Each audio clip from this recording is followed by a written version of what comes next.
Are we live? It says waiting for stream to go live. Is that normal? Waiting for stream to go live? Yeah, on the right. Oh, yeah, there we go. Hi. Hi. Let us know if we're live. Start telling us in the chat. Hi, my name is Daniel. We've got May here, so if you've been watching us with the live streams, usually we're flipped around, so we're figuring things out, doing things in the reverse. I'm a little new to this scene. May's a little new to this scene. Mm-hmm. But you think we're live now? Yeah, we are. They're saying we are here. Nice. So. Awesome. Great. Okay, cool. Yeah, so yeah, I'm here. I'm going to be painting this little dog portrait. You can see it's a 4x4 canvas piece. His name is Carter, Australian Shepherd.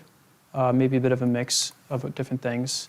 And yeah, he's like our house dog. I live with a bunch of dudes. And unfortunately, Carter just passed away a few weeks ago. And I'll be doing this portrait for my friend. He doesn't even know, even though we're streaming publicly. I was just hanging out with him today. And so hopefully he'll be excited to see this piece. But yeah, so we're with Evolve Artist, and we help artists reach pro level skills in about a year. So you can, if you want to learn more about that, check out our links in the description of the live stream there. You can get content for how to start oil painting as a beginner, how to reach pro level skills, all this awesome stuff, and check out our program where we teach you the skills that hopefully I'll be showcasing. So this is my first time doing a live stream, so not gonna lie, a little bit nervous. Pretty confident in my painting skill, but painting quickly for the 3-hour little stint will be a fun challenge. And then also, can I talk and paint at the same time? I'm notorious within, people who know me, they know that talking and just doing anything at the same time is pretty much impossible. But we'll give it a shot and we'll see how it goes. Yeah, so I'll explain my palette right here. So it's a bit confusing. So hopefully I'll explain it. It actually has a bit of a structure, but the way that it's laid out is not laid out perfectly. Like I would rearrange it if I could. But I started with this background color, which is going to be the background for the painting. And then I created a overall shadow for all the shadows that's going to be on Carter's, his right side of the face, our left side. And then I kind of jumped over into my highlights. So I've got a cool highlight and a warmer highlight. This is for some of those yellowy fur hairs things that we see. This is more for his snout. And then within here, I've got kind of a nice gradual drop down in temperature going from this cooler highlight, which is, you can see, kind of like speckled on some of the highlights here in the, I don't know if they can see the reference, but some of those cooler highlights that are just on his snout and on the top of his head, I'll be capturing those. And then this color, this color is a combination of this one and this shadow. So this is going to be like a nice base for my lights. It's a shift in temperature, but pretty similar value, and then I can build these lights on top of that. And then over here, these warmer tones are for the yellows in the fur, and then also for the background, this little yellow light here as well. And then this red color I decided to mix because I've got a hunch that I will end up using it somehow. Probably in my transitions and things like that, and I'll probably just be mixing things along as I go. So yeah, so we're just going to get started with the blue paint here.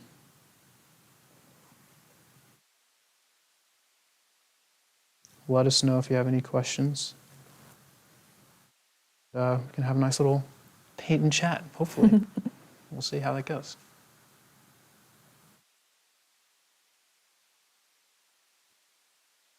I am manning the tech side tonight, Dark Star. It's May here. Yeah, me and Daniel did a little reverse. So this is, I feel like I'm dreaming. It's kind of funny. You feel like you're dreaming? Yeah, it's like, it's just backwards. Yeah. Yeah, not in a bad way or anything, just in like it's novelty, that's all. Also, I have to say, painting on this tiny canvas, on this massive easel, it's pretty funny. Very peculiar to me. I'm not sure. It looks really funny. Yeah. It's like all taped up and everything too. Yeah, if I Yours push is it too cute. hard, it kind of wiggles a bit, so Mm-hmm, we'll see how that goes. Yeah. I Not think also super like worried about my you lines can here. see all the grains in the canvas and stuff. And Oh, like yeah? I've only been working on panels so far, so it's like just a different visual stimulus. Mm. Yeah, I might have to kind of just grip the bottom of this for faster passages. Mm-hmm. So as you can see, there's a bit of a transfer drawing under here. Certainly helps speed up the production process. If I was going to be like doing a more refined painting today, I would be much more careful about following those outer contours. But as you can see, I'm pretty confident I can generalize, and given the fact that it's going to give me that artistic license, one might say. Break the rules like a pro. Actually, no, like an artist. Learn them like a pro. My bad. I always That's get right. those mixed Picasso. up. Yes. Picasso said that. Learn This- the rules like a pro, so you can break them like an artist. Question from Dark Star. Does Yeah. Daniel like painting small versus big? So do you like bigger paintings or smaller paintings? I like bigger paintings, though. I guess bigger paintings they're much more consuming. Like, In many ways, yes. yeah, the big paintings will swallow you whole if you're not careful. Swallow up your paint, swallow up your time. Swallow up your focus. I'm working on a really big painting right now, 3x4 feet. I guess it's not really big, but good size. And It looks bigger has to most me. of my attention. Like, I've worked on a 4x3 before, so like I know what it's like, but I think because yours is like the scene is like a bigger scale and the figures are smaller, so it just feels bigger. I don't know how to explain it, but it's really cool. Yeah. Glenn says, May, it's time to ask him all the questions he asked you. I know. Yeah, how do you feel? Actually, speaking of which, Yeah. Oh yeah, let's do the thing. go for it. So Daniel has this bit that he's been doing lately, where we ask people how they feel in terms of Old Holland colors, and so I'm gonna take that over real quick, and ask you guys how you're feeling in terms of Old Holland colors. I'm gonna drop a link in the chat to like a PDF of like all of Old Holland's oil colors, and yeah, hopefully that works. Yeah, this toothy. So this is a canvas came from Michael's. Normally, I never work with canvas like that, but given the nature of this smaller, quicker piece, thought it was appropriate. I like the size. Really easy for me to just go to the store, grab it.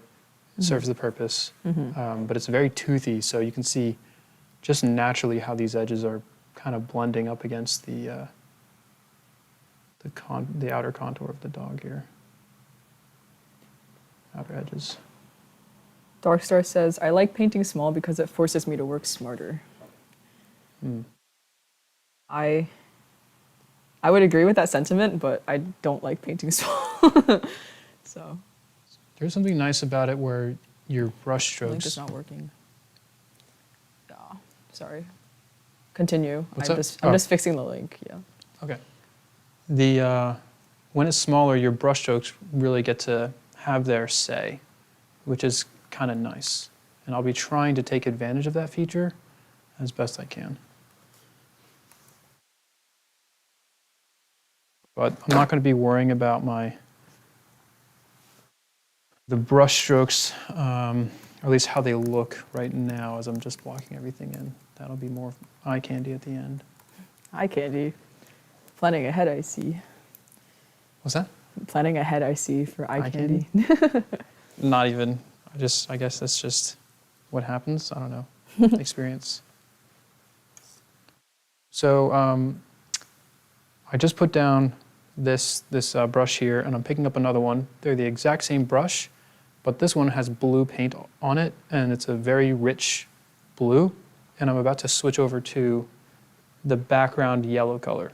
So I'm going to try to reduce contamination. Even though I just wiped this with a paper towel, still want to reduce contamination so that I have a more clean application.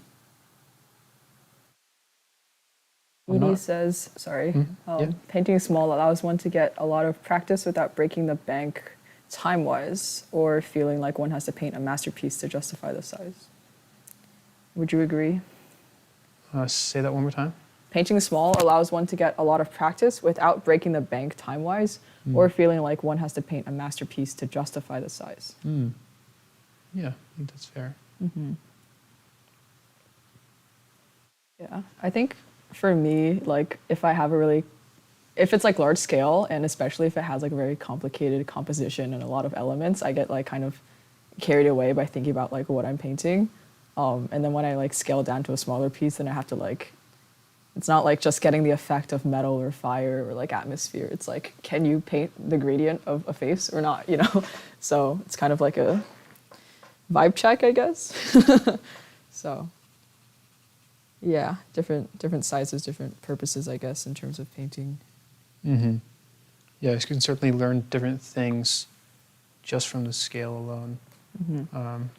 I mean, in the process of learning, what we focus on in Evolve is really values and edges. And as long as there's enough space to create, to have put in your values and then have edges that turn, form, create depth, then you're good to go. But if it's so small that your edges, you don't really have room to play with your edges to make those really soft gradients, then you could be missing out on some opportunities there. So, but yeah. Okay.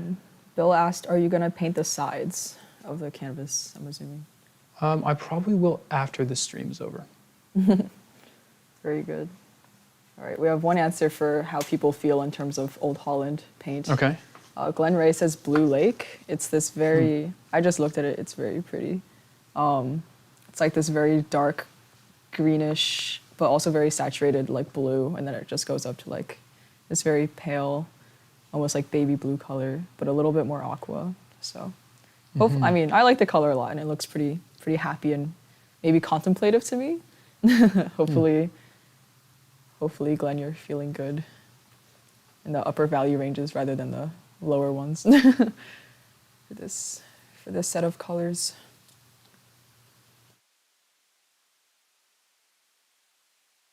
David Weber says, I don't paint right now, but I do like going small to train my control and stroke confidence.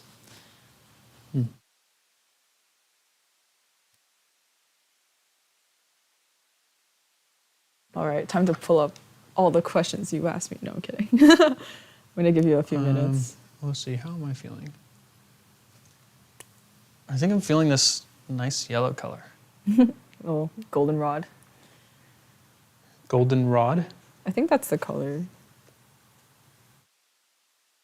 It's like not gold, but it's not orange. So I mixed it, so it would be, on my palette, it would be this Chev yellow with English red and this Old Holland green.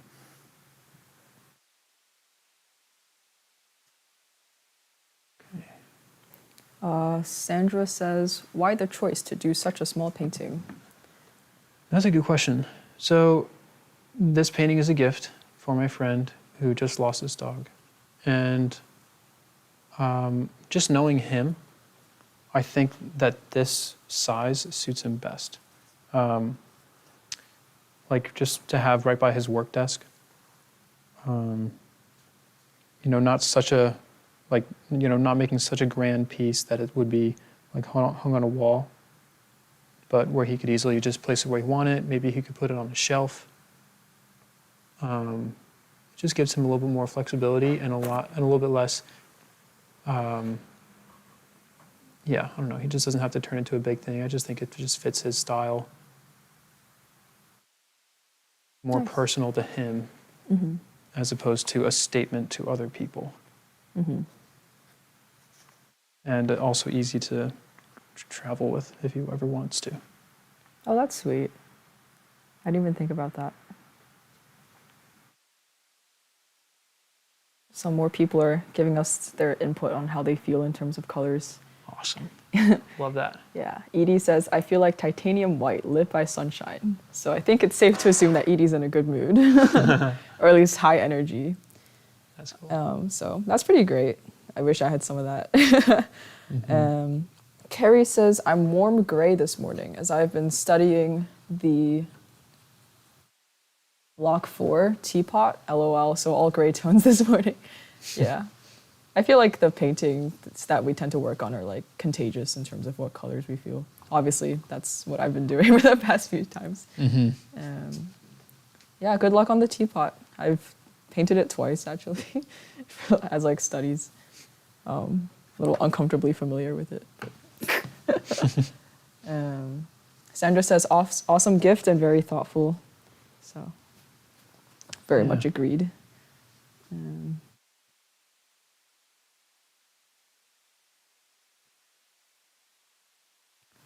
Yeah, it was, Carter had a good life.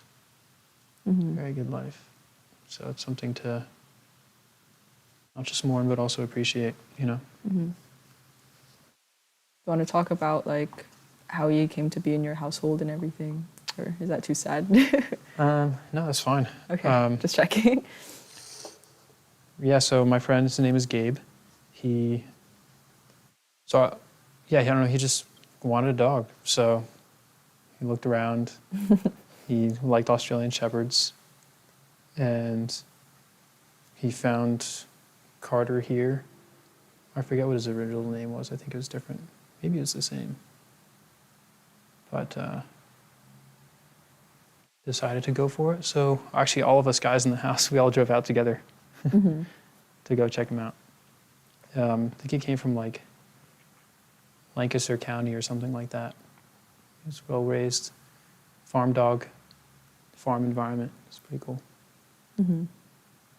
And he threw up on his way home. Oh, was he a puppy? Yes, yeah. He was maybe 1 month or 2 months old. Oh, Yeah. he was tiny. Yeah.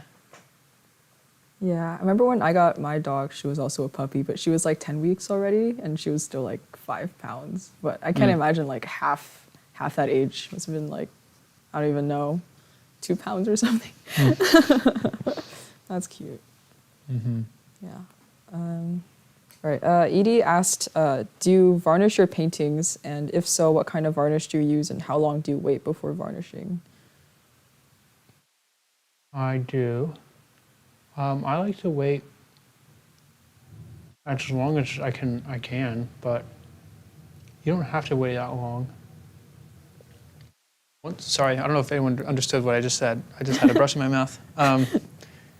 Yeah, so I wait as long as I can, you know, especially when it comes to clients and things like that. But it really just needs to be dry.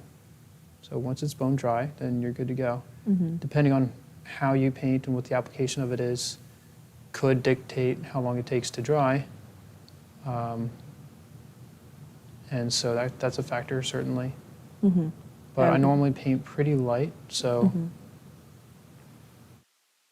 I've been able to get away with even a week after finishing. Cool. Sometimes even a couple days after if it's just like a very simple pass. I usually will paint in multiple passes. So it's even thinner than what you're seeing now. And what kind of varnish do you use? I use Kmar varnish. I think it's made by Krylon. It's like Kamar. Yeah. Yeah. Someone asked, who's the dude on the canvas? Carter. Yeah, okay. Not a person. Yeah, Carter is Daniel's friend's dog who recently passed, so. Let's see. So Amber asked if what alla prima is and if it's a style that we'll learn in the evolve blocks. Cool. So alla prima is not a style.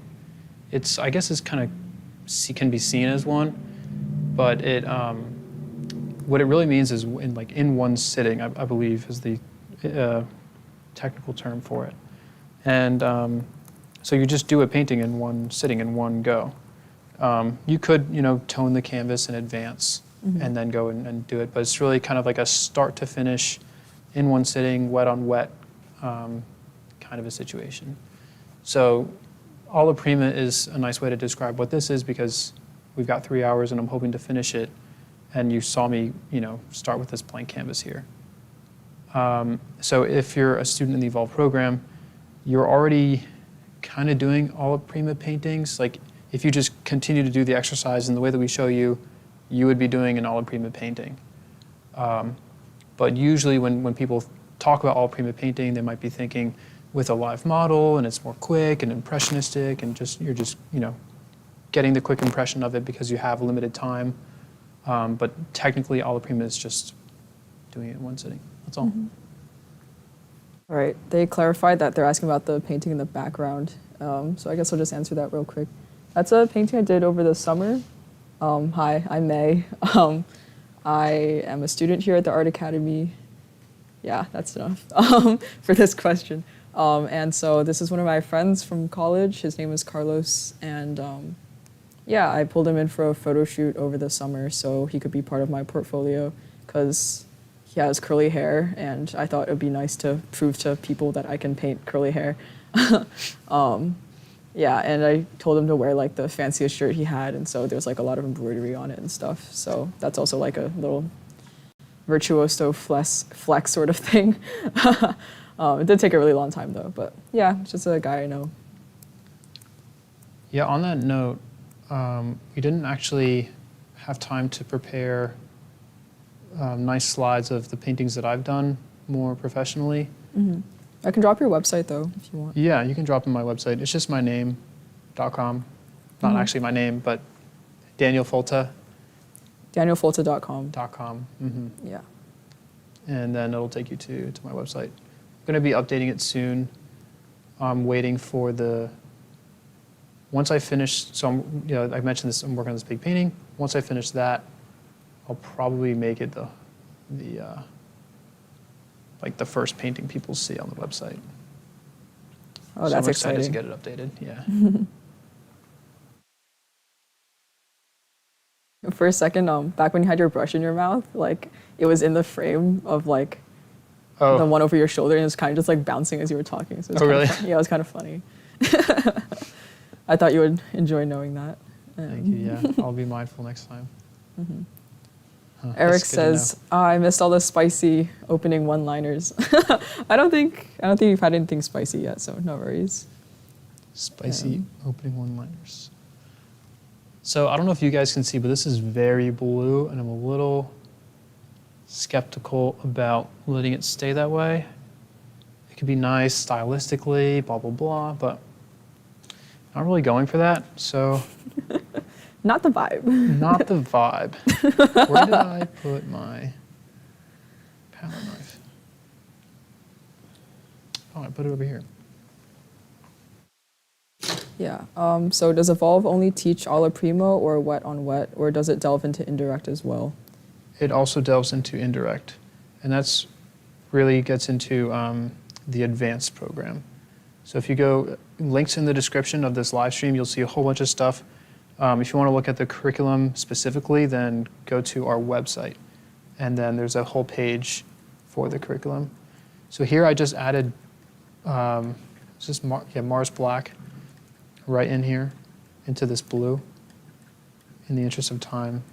It's also going to thicken it up a little bit because originally I mixed this really dark blue color with this ultramarine blue, this red, and this cool green here. So by just adding this more just straight up black color, it might lose some color, but that's okay because it's a shadow. And it's going to just get thicker, and it's going to lose that blue. I don't want that blue to be changing the environment of my painting.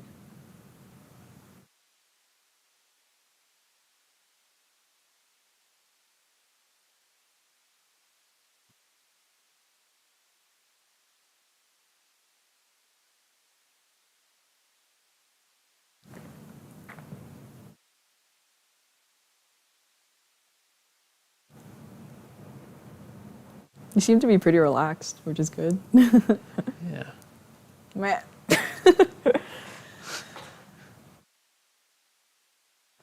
Yeah. There's a little bit of glare on that side, but I think it definitely was pretty blue before. Now it's more like a grayish purple, which is good. Mm-hmm. If that's what you were going for. Yes.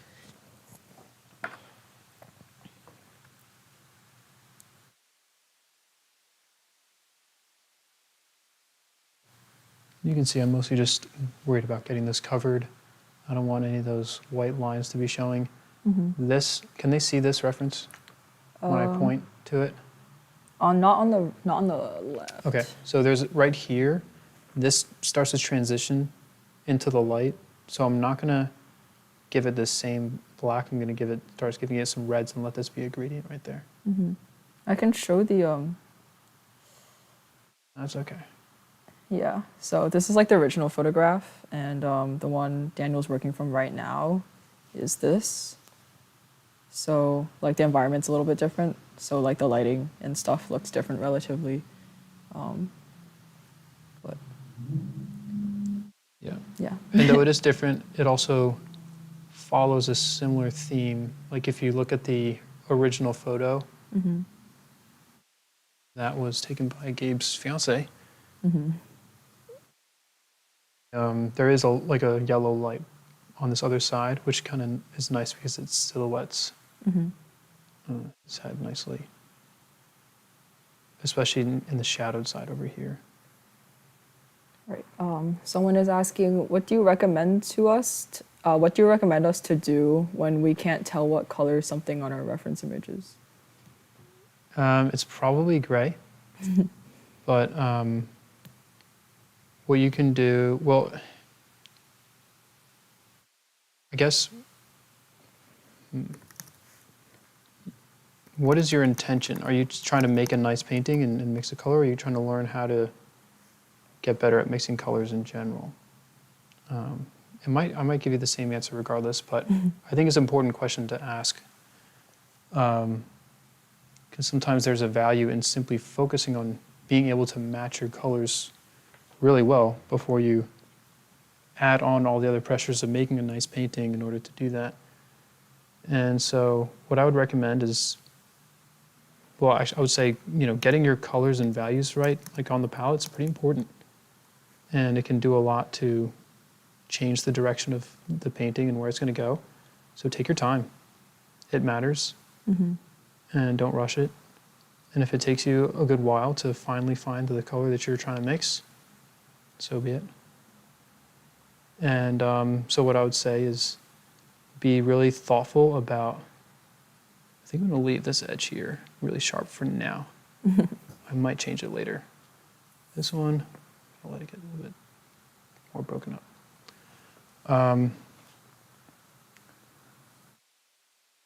What was I saying? Oh, so like Color mixing. yeah, so be Take your thoughtful time. about what colors you're going to use. So if we're looking at the palette here, and if I'm thinking, okay, I want to mix this color here, before I just grab, the closest thing I see, think about it first. Be like, all right, I'm going to make a plan.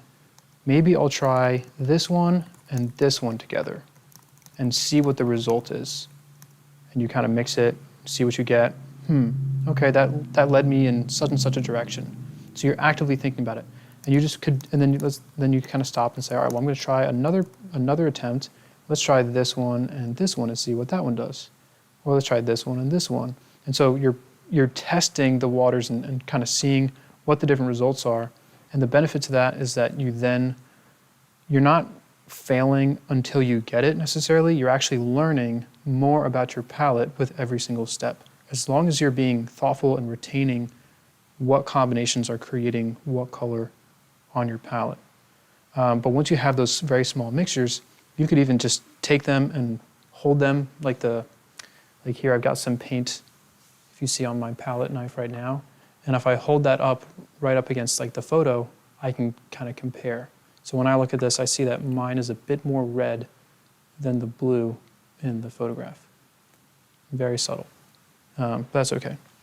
And so, but you can continue to do that and make it really as accurate as you possibly can and keep doing that until you find that a combination that works. But the thing is that every single one of those little mixtures that you made was giving you information about how to mix all these other colors that you're, at the moment you're not trying to mix those other colors, but you're still learning how to get those other colors. And so yeah, kind of a roundabout way of answering your question. But just be thoughtful and know what combinations you're using to get what results. It's important to get familiar. Like, there's a lot of people who have different opinions about what palette you should be, like what colors you should have on your palette and everything. And there's a lot of good info about that.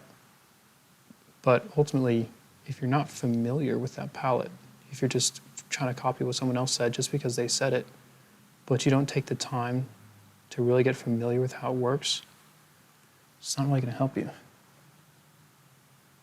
So I don't think so. And I'm saying that, and I'm still on this learning journey myself. So feel free to take everything I say with a grain of salt. My story is really I just stumbled into this whole world of art when I was 15 and met Kevin. I was more interested in writing and creativity in that sense. And it can be a long story, but basically I just found art challenging and kind of fun, like a puzzle. And I just kept coming back, and my mom had dragged me into class.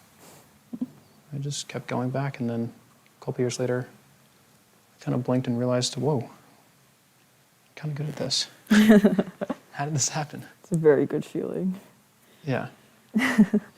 But the training from Kevin was so technical and so straightforward that even though it takes, like, I don't know, I feel like art doesn't come to me naturally.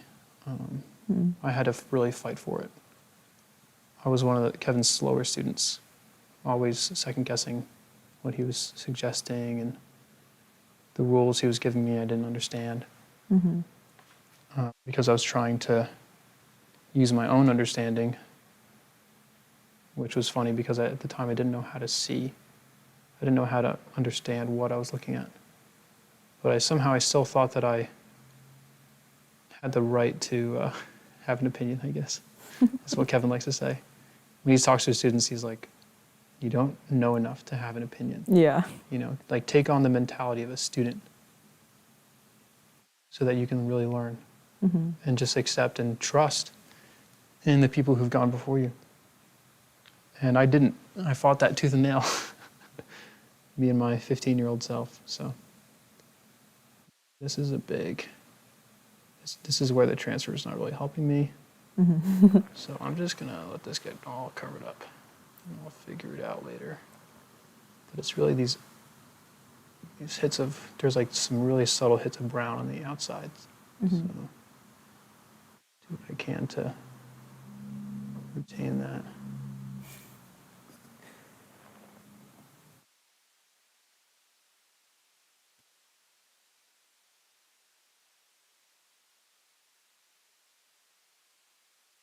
Hi, Alex.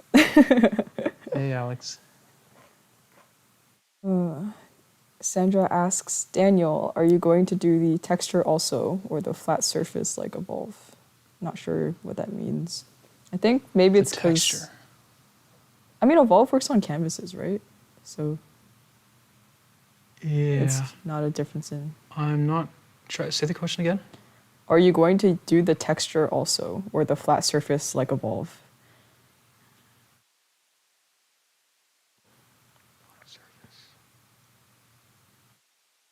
I think I need a little more explanation. Yeah. About what you're Sandra, if you want to elaborate on that, that would be great. Neek asks, in your opinion, when does one become a quote-unquote professional artist? Is it a matter of knowing anatomy very well or being able to paint anything, or is it when you start getting commissions? So I guess like skill versus when people are willing to pay you, or That's a a really specific good skill set. question. Yeah.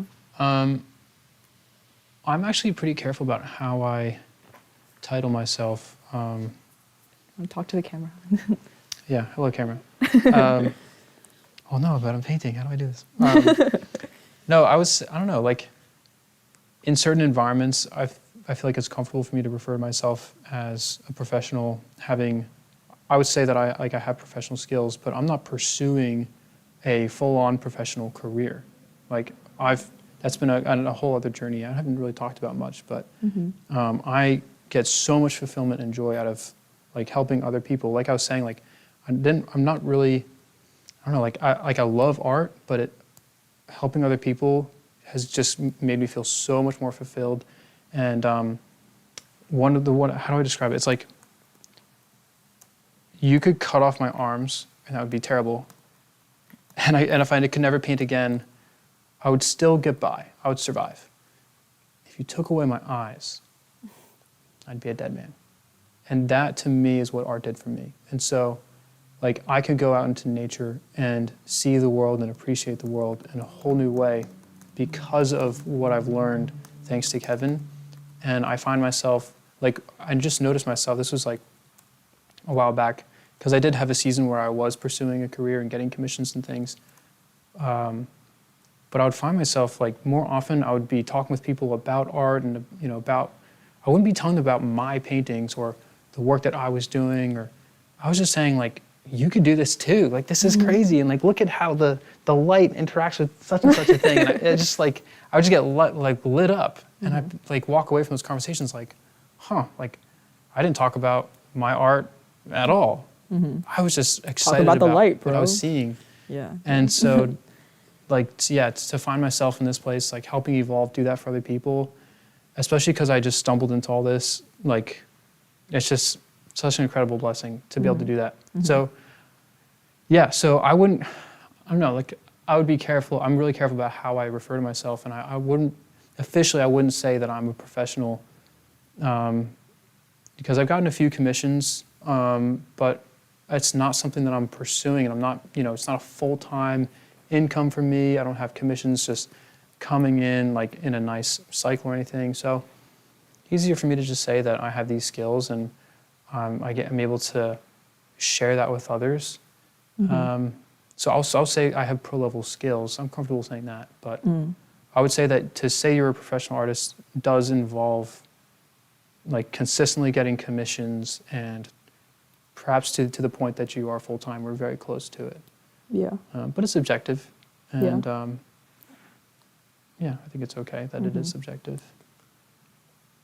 Yeah, I would say like, because like all these skill sets are so subjective in terms of like, okay, I'm going to start that sentence over. But I think in the end, yeah, like if you are able to support yourself independently from art, then I would consider you a professional, just like in general.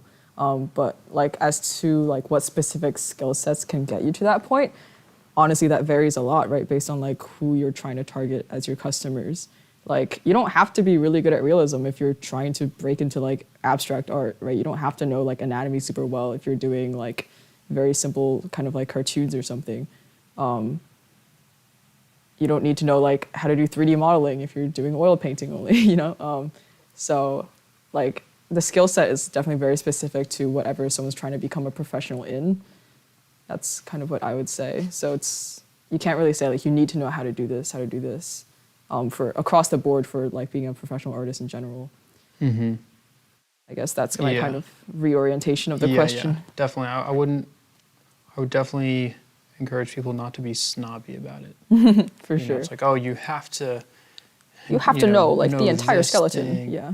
Yeah, or you have to only paint freehand, or it's like, like it starts to get weird, like I do believe that there are a bunch of, Kevin I think was telling me the other day, a certain professional was sort of bashing, what was it? I think it was painting from photographs, and saying that how that was just like, that's not real art, or something along those lines. And that's a really good way to market yourself if you don't use photographs when you're painting. It kind of sets yourself apart, makes everyone else look bad, Yeah. But another professional has a completely different opinion. Kevin was just telling me, I believe it was Anthony Wychulis had said, I could butcher this, but it was like, painting, like whether you're painting from a photograph or with a live model in front of you or from your imagination, you're really like painting from memory. from your brain. Like even in the moment that I go from here to here, it's like all the same thing. So it does. If the photograph helps you, then it's like what are you arguing about? Right. Yeah. All right. So Sorry. All right. I think. Oh yeah. Sandra clarified. She said all the paintings done so far online have been smooth surface paintings. I was talking about the texturing of the fur with thicker paint. Actually, the past like 2 paintings I've done have been very, very chunky, in terms of like thicker paint. So, but yeah, I don't know what Daniel's planning for the exact texture of the paint with the fur. If you want to answer that. I guess we'll find out. Yes, stick around to find out, Sandra. Yeah, but as far as the Evolve is concerned, once you get into the advanced blocks, you can start playing around with different densities, but it's all really the same thing. Like textures really just comes down to your edges, and you still have your values, edges and color. So you can take the same things that we're teaching you and apply it into a thicker painting, which might just take some time because it's sort of like changing the application, but the concepts are the same.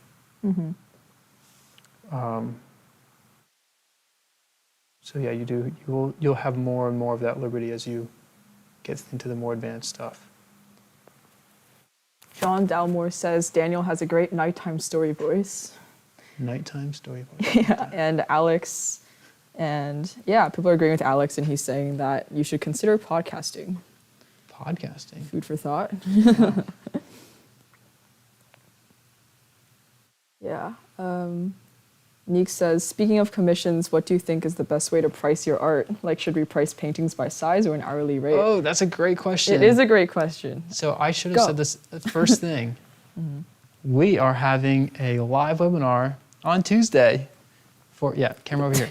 We're having a live webinar on Tuesday, and I'll be your host going through how to make your first $1,000 in art. So even if you already made your first $1,000 in art, you can check it out because it's all about how to really start making money for your art. So we talk about price, we talk about building your portfolio, a whole bunch of stuff, and it's all kind of encompassing. So I'm going to tactfully refrain from answering your question. The link's in the description, right? Yes, it is. It's the first one if you look at into the description there. Yeah. So I'm going to be like the host of it, and then joining us will be Piper Talladay. So she's someone who, she also works with Evolve. She's the head instructor. So like I'm kind of, I'm doing the YouTube and stuff like that. She's also learned under Kevin, and she's helping with the students. Like she's in charge of like student success, and she's like helping with the instructors and teaching all that. So she's like super hands-on in getting results for the students. And at the same time, she's also been doing her own professional career.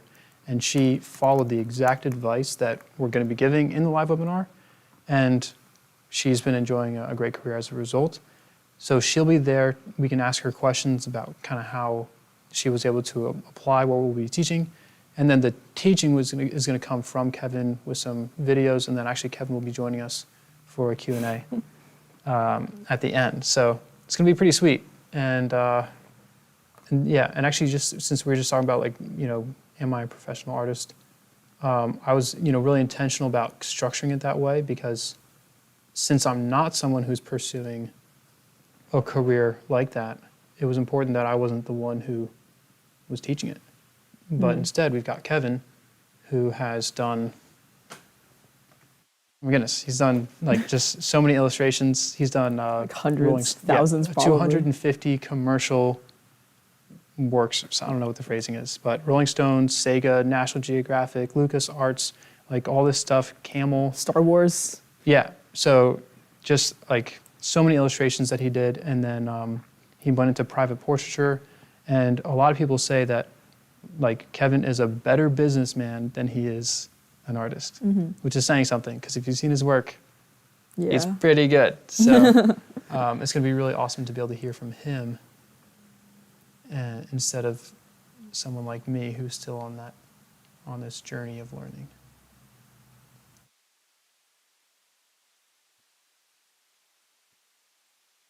Are we on time? We are, I was about to tell you, it is 7:46. 7:46. Mm-hmm. All I've done is the shadows. You've covered like more than half of the real estate. I know, I'm probably using too big of a brush. Gotten comfortable using a bigger brush, so I think it's time to downsize. Would you like me to bring you water? Are you okay? All right, thank you. Okay, it's like behind you on the table. Okay. Thank you, I appreciate that. Looking out for me. I got you. It is fun, these live streams are such a team effort. I stop talking and May immediately starts thinking, how can I get him talking again? How can I distract him from his work?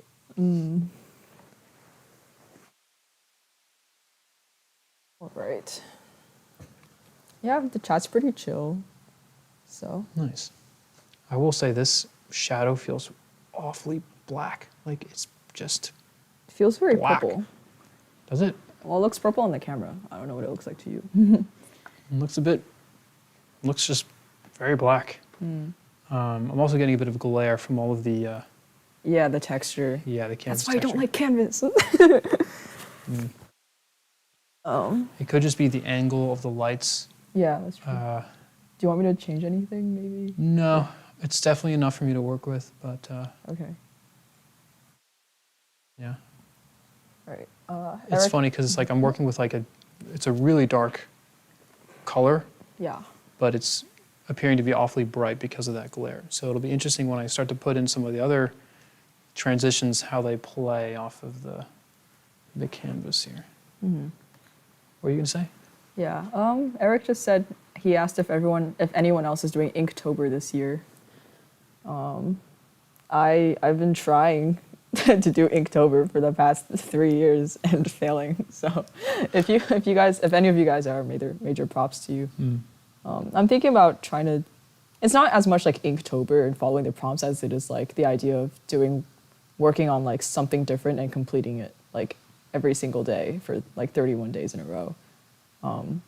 So I was thinking about doing that with maybe like movie screenshots or something. It's just studies. But I mean, I'm already a day behind, so. What about Oiltober? About what? Oiltober. Oiltober. I think that's becoming a Oilover. thing. That's awful. We'll make it a thing. If I did like 31 arcane screen caps over the course of this month, Be a lot. that'd be so cool. I might. I could double up like one day when I'm like not busy. Because I definitely have 30 screen caps I would love to do. Wow. Yeah, so many fight scenes Big and fan. portrait scenes and lightings, just everything. Anyway, Silco and Jinx. I've been planning that. Sorry, I'm just reading from the chat. But yeah, I've only done works of Jinx so far, and I would really love to do Silco and Jinx. I think they're like underportrayed as like a duo, just like in general in fan art and also just like in the community, because people focus on like Vi and Caitlyn, Vi and Jinx, Echo and Jinx, but I already did I did a digital work of Echo and Jinx. Well, Echo's the main focus, so I did that a few weeks back. You can see it on my Instagram, which should be in the description. Amber asked, have you painted with acrylics instead of oil, and if so, what would you say are the benefits of oil? I made a whole video about that. So May Yes, I'll drop the link. is going to go find that and give you the link for it. Yeah, I made a whole video about that on YouTube. So 1 second. I will take advantage of my previous efforts, and but don't watch it now. Or yeah, don't watch it now. Watch it later, Yes. because right now you're here with me. I'm so greedy. I want all the All my attention. all the views All your attention. on my videos. Your channel. No, but it's just presented better, and it'll give you what you want. Give me a second, guys. There's a lot of live streams to get through. Okay, I think I am ready to transition. Yeah. Is it before or after Kevin's Grandmaster thing? Can you search for it? It would be I'm looking. oil paint versus acrylic. Gotcha.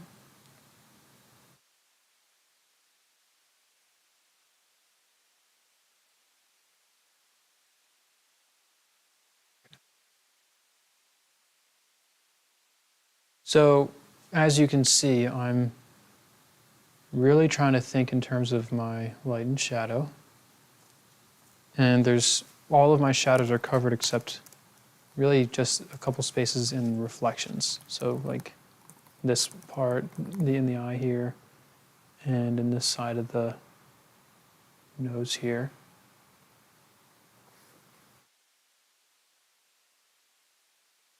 That's what I want to get done first. And that's going to keep a nice structure for the painting as I move forward into the lights.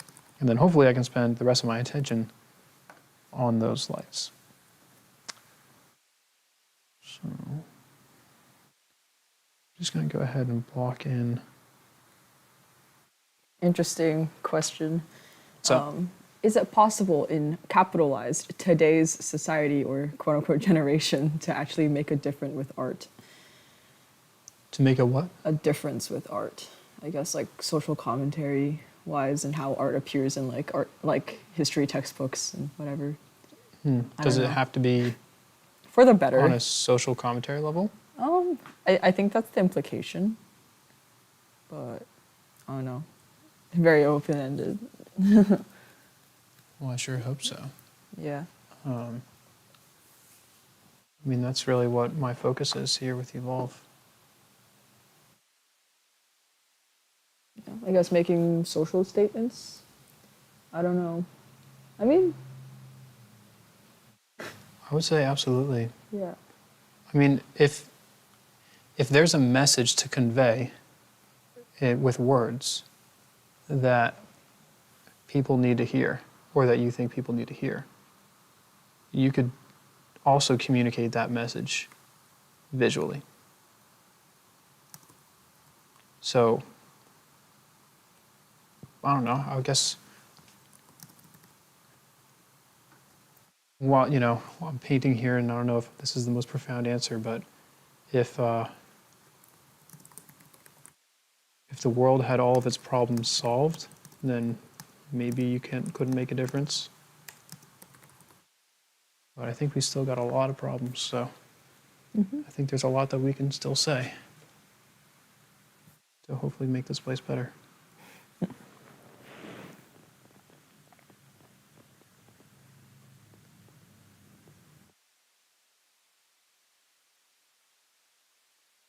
Glenn says he's really enjoying this. It's good to hear. Scrolling back up. Sandra said we're both doing great. Thank you.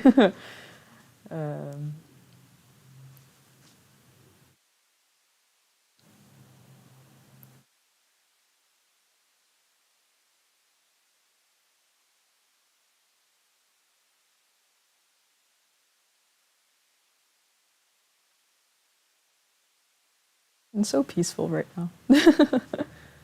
It's like such like a peaceful reference, and like it's not like insanely complicated, so it doesn't feel stressful. And like it's not raining anymore, and like that whatever animal is up in the ceiling is like not That's right. like doing donuts anymore up there. Must be taking a nap right now or something. Yeah.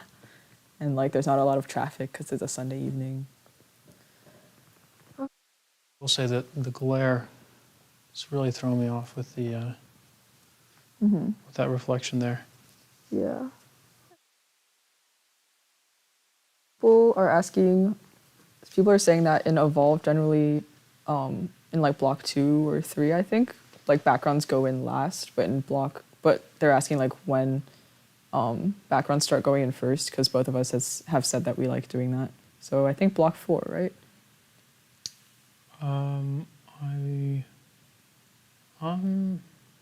Does it happen in block 4? I think so. I mean, block 4 is I like actually- direct painting, so it's not super. I'm just gonna be humble about this and say I don't actually know if it happens in block 4. It might. Yeah, I think you can choose to in block 4, because I think the earlier blocks are very particular about like doing the background last explicitly, but block 4 is like direct paint it, and that's kind of however it goes. Yeah. So I guess someone was asking like, why is that option only available later to do the backgrounds? Well, because in the last? beginning we don't like. First. So we want to put all of your attention and focus into turning form and making decisions based on that. Like, you know, the program is so rigid and so structured. You know what your values are going to be because they're already given to you coming out of the tube. And you're looking at it's like, so the background, like starting with the background is helpful because you can then see and manage all of your relationships. Like everything here that you're seeing was a color that I mixed and a value that I'm managing. But when you're starting out in Evolve, you're working in grayscale and it's really straightforward and there's a very rigid process to break down everything by the shadows and the lights and then look at your edges or first you assign your values with the ones that you have and then you use the edges to marry them together and create form. And that's the process. You don't really need the background to tell you what value is going to be because we kind of already give you those things. And that's just for a more efficient, effective way to get you through that section so that you know how to turn form and how to create depth. Mm-hmm. And then once you get into more complex paintings like this, where, sorry, I want to just fix that. Take your time.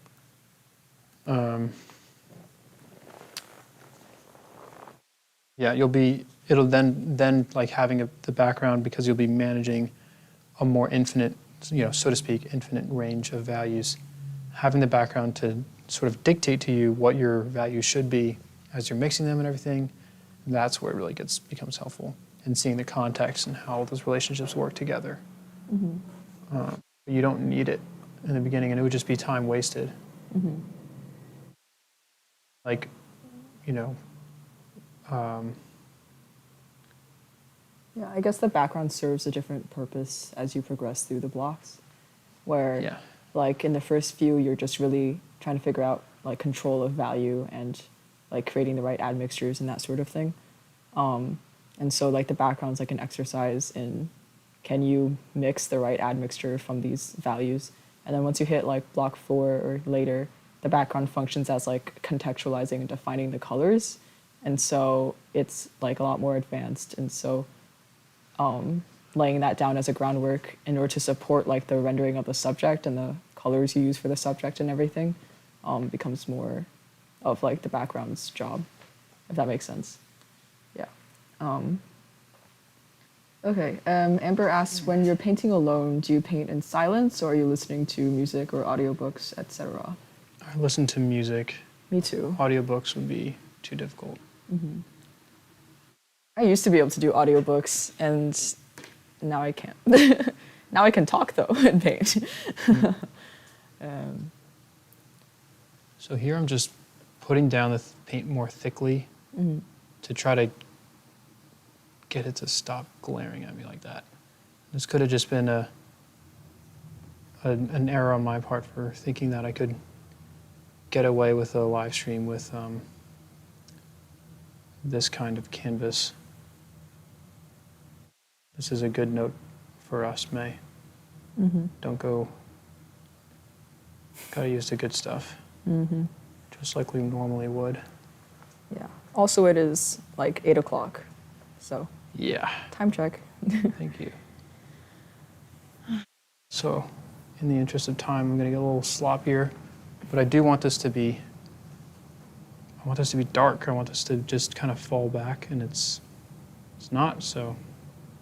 It looks like you're painting that area like over and over a lot. Is it because like Yeah, I'm building it up in density. Oh, I see. So it's like, I guess it's because of all the canvas is eating it all up because it's pretty heavy. Yeah, I was just wondering, like, is it because of the canvas or is it like a different color that the camera's not picking up? But. Yeah, I don't know what the camera is seeing, but for me, it's really helping things get a bit darker. Mm-hmm. That's good. And I should be able to move more quickly once I get this established. Mm-hmm. I think this is knowing I'm going to have the same problems everywhere. I might need to switch up my approach here, so we'll see how this goes. I might get really sloppy in order to cover more quickly and compensate for the time. Dina's asking, is this painting meant to be a 3-hour painting?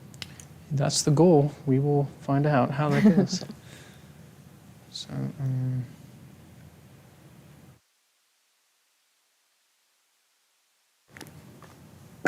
Yeah, so I might lose some of my shapes here. I'm gonna try to speed things up, so. This could be a terrible decision to start moving more quickly, but here we go. You got this. Thanks. Yeah. If you need to just like, you don't have to paint or mix all the time. You can just stand and think a bit, and then I can blabber on behind you. So, whatever you need. Okay. Yeah. Olivia says hello. Hello. I was actually in the school earlier today. Yeah. Nice. Daniel says hello. Sorry, I cut you off. And do you guys have any advice for being able to tell forms and whatnot, even when working with super dark values? The super dark values, Yeah. I guess they're still all in relation to each other, so. Mm-hmm.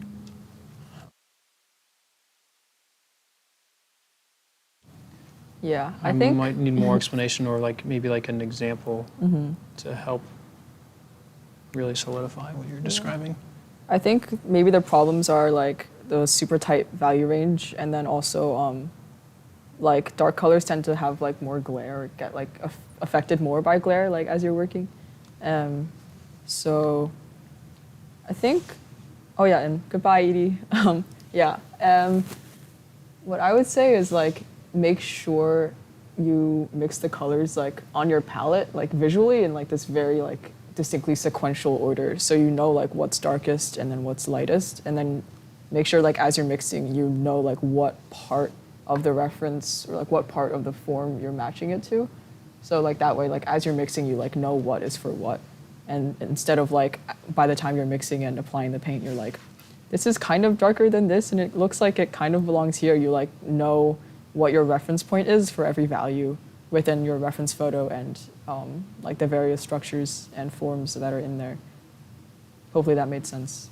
But just like mixing with like a very obvious reference point in your reference helps a lot, for me at least. So, and also like just laying the paint out in a row or something like that. Hopefully that helps.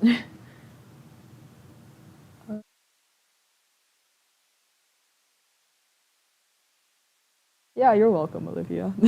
It's usually like simpler than you would think it is. It's just like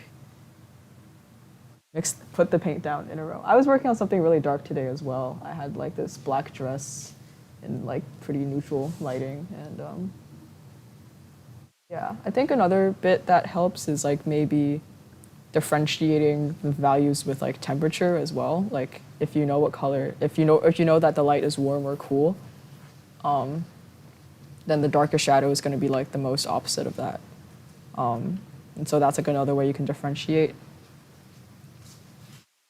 But that could also be like super confusing if like that's not your intent at all to begin with. So don't take that one too seriously.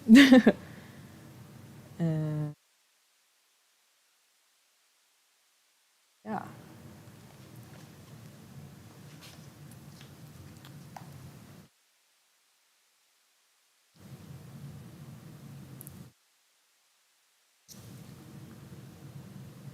Let's see. Yeah, so in the interest of time, I'm taking a risk here by letting go of cleaner shapes and things.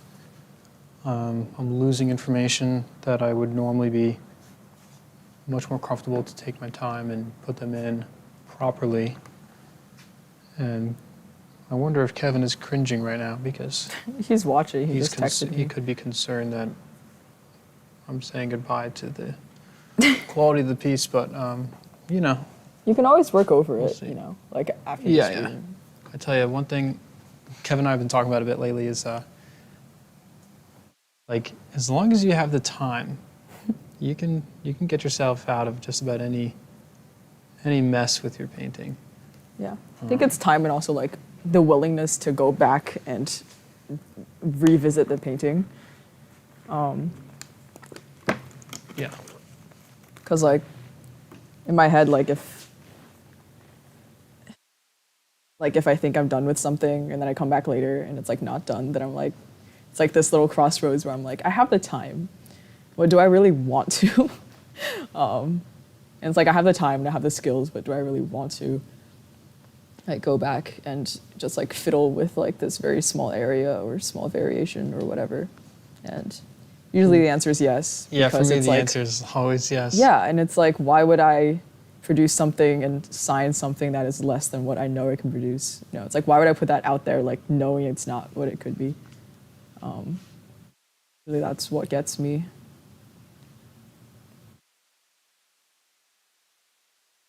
John says you're living on the edge. Living on the edge. Hopefully it creates some excitement. Suspense.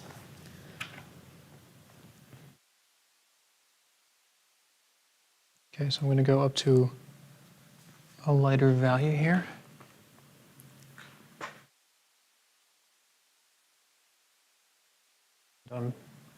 Still have to apply this pretty thickly.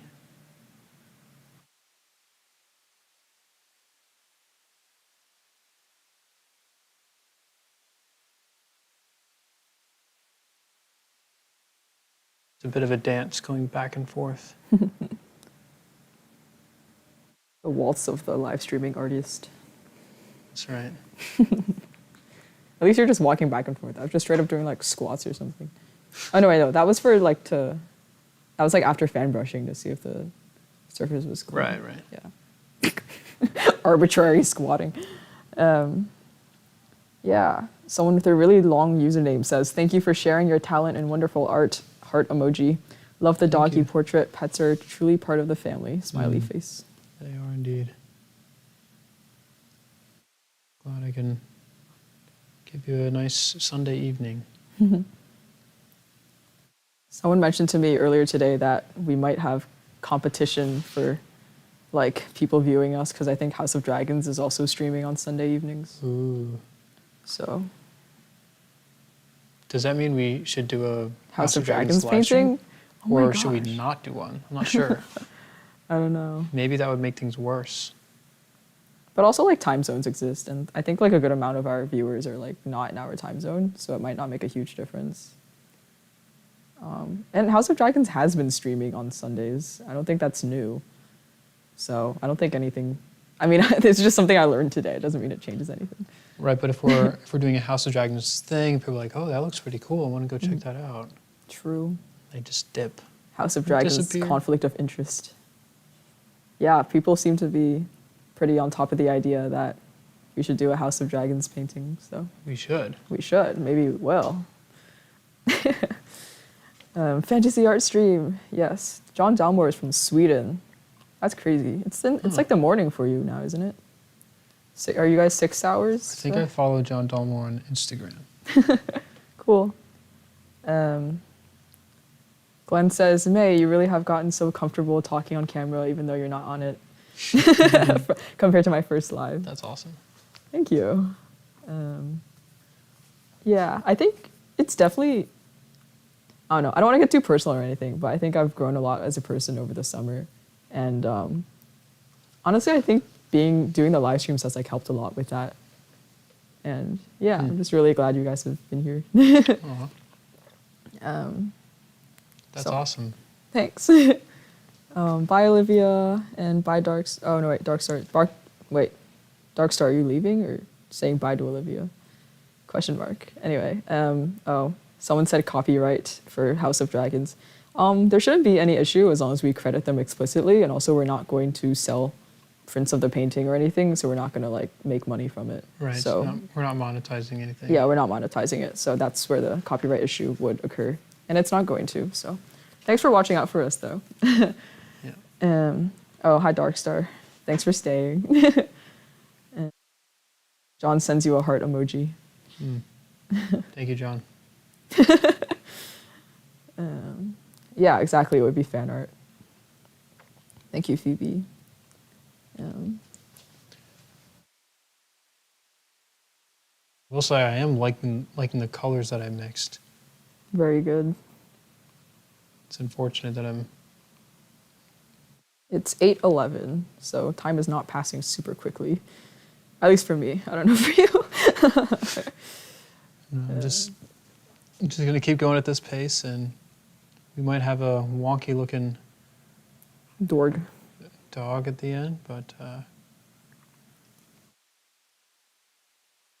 that'll just mean I fix it another time. Mm-hmm.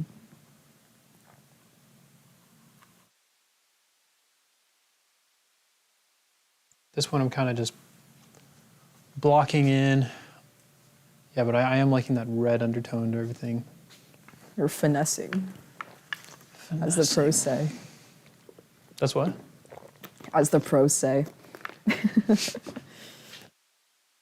No, like funny when getting Kevin always blue talks about doing gradients, he's like, you have to finesse the edge. And it's like, I don't know what that means. Mm.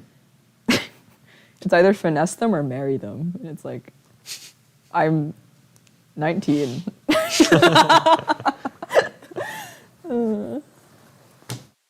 Anyway. GT 2026 says, I recently lost my 12-year-old Cocker Spaniel, and I haven't been able to bear seeing an image of him due to the grieving of my loss, so this video is orientating me to honoring. Thank you. That's awesome. Yeah. Glad you're doing this, Daniel. Barbie says, even a wonky painting of a dog is great. This is true. Indubitably true. I will say Carter was a bit of a wonky dog. Do you have like a fun story you want to share? Well, I got a video of him if you want to play Ooh. that.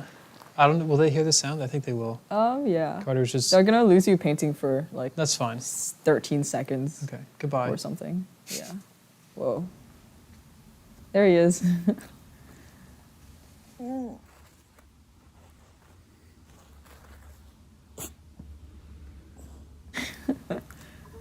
I don't know if the sound is... I mean, I don't have sound on, so... Yeah, very cute. I know. I'll play it again.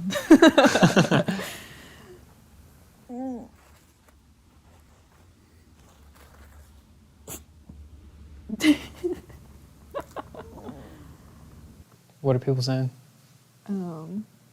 People are just like, "Aw," in varying capitalizations.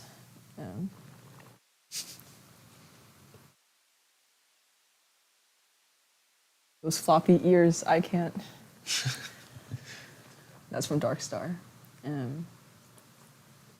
Someone, I think we were talking about like the conflict of interest for people between watching like Game of Thrones or us. And someone said, no, watch this, learn and unlock your potential for creating beautiful art and able to ask important questions to artists. Open up a new world in life. Record House of Dragons, watch that later, much later. Yeah. What a good ad for Let's go. live streams. Yeah, they use a lot of capitalization for stuff too, which I enjoy. So thank you. Just curious, like, man, the glare's got to be so bad on the camera. Yeah. It is? It's like, Can people it's even mostly see? on like that one shadow value, like the darkest one you have. What if we tried moving the camera? Would it be can- worth it? Sure. Because I'm thinking if we raised it higher to look down, Yeah, let's try that. it'll help with some of the glare. Okay. And if I have to move mine down, if that doesn't go any higher. Yeah, I think, a little bit. If I tilt down. Camera's going to be a bit wonky, but Yeah, just okay. bear with us. I don't think that helps. Like Well, tilting because it we got down. to change then the angle. Did you? I just tilted it down very slightly and then raised it.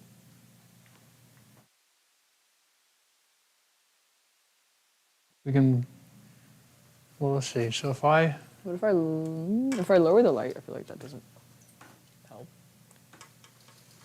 Now it's off the screen. so then we'll lower it Lower. more. Just the angle. Oh, okay.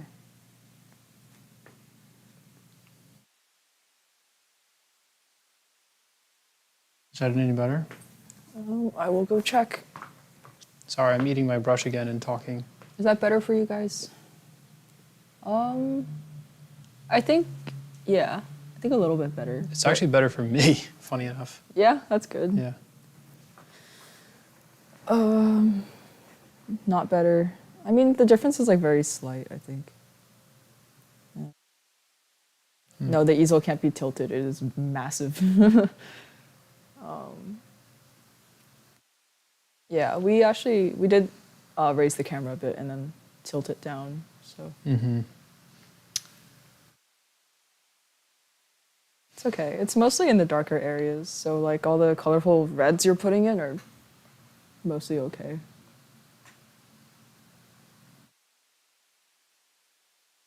But I mean, if it's better for you to paint on, that's what like matters, you know. So, I don't think we have a polarizer on us. Sorry. Eric says it's all good for me. That angry, glaring paint is going to do what it does. I think the process is more important. True. Appreciated.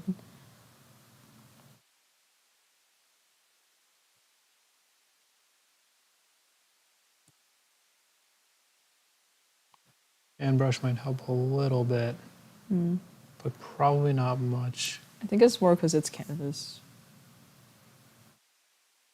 Just uneven surfaces everywhere.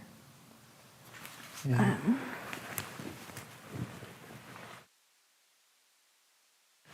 Certainly a frustration You feel what? on my part. Sorry? It is certainly a frustration on my part. So I will make sure the next live stream I do that we have, we're always using panel or smooth linen.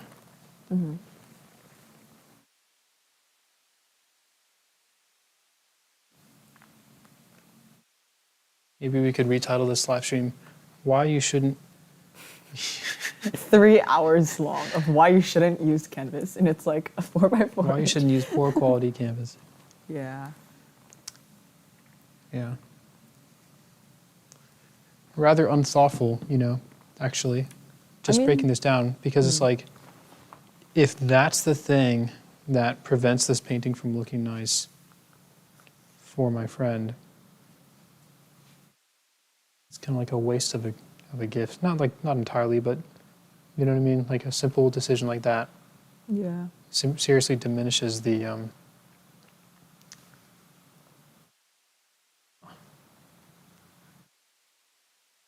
Are you saying more like it's just hard to work on it now because of the glare, and so you don't know No. if it'll be good quality, or? 'Cause- well, there's, in addition to the glare, there's other things I'm wrestling with.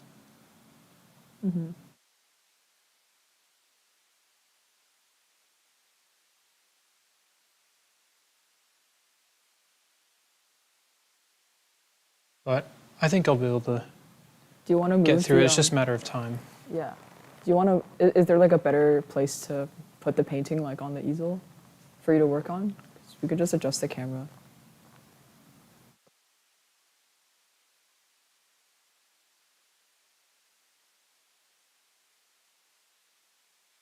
I don't know. Okay. Just let me know if you want to like change anything. Okay. Yeah.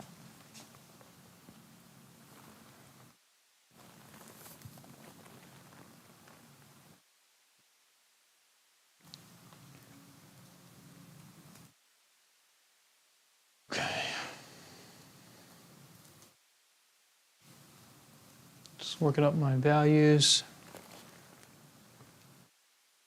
I'm tempted to just block the rest of it in, even though there's more work to do in a lot of places.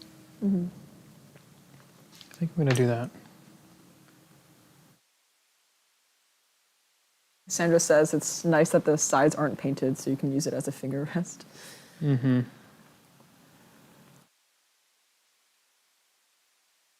Now we're about to experience some contamination. So I'm being careful to wipe my brush as I go. It is. Some of the sloppy strokes. Happy birthday, Stephanie. Glenn says, Daniel, I think it looks wonderful! Exclamation point. Thank you. Whoa, big value jump. That's crazy. You said that, or they said that? Who said that? I said that. Oh, okay. Yes. And because it's a big valley jump, I want to be careful about my not contaminating too much. I have to go down to a smaller brush. Stephanie says, I like it. Good job.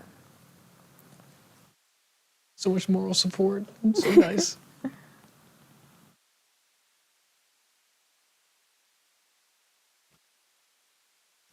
I try to use bigger brushes because you can see I'm just dinking around.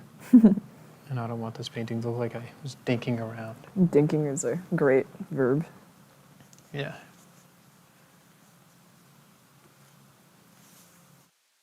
Like, can you imagine someone's looking at your painting saying, wow, I really like how you were just dinking around. That's like almost derogatory. Oh, I can see all the time you spent dinking around. Yeah. Yeah, I'd rather have someone say you finessed that painting.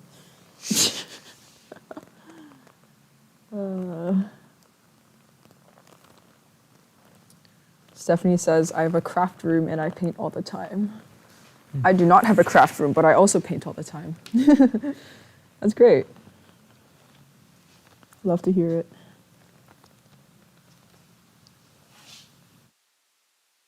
Constantly going back and forth. So now I'm kind of, skipping ahead, still trying to work at this faster pace. So now I've got to connect some of these values together later. Mm-hmm. Did you mean marry the values together? Finesse them, yeah, one of those words, yeah. Yes. I need to get the flavors talking to each other again, you know what I mean?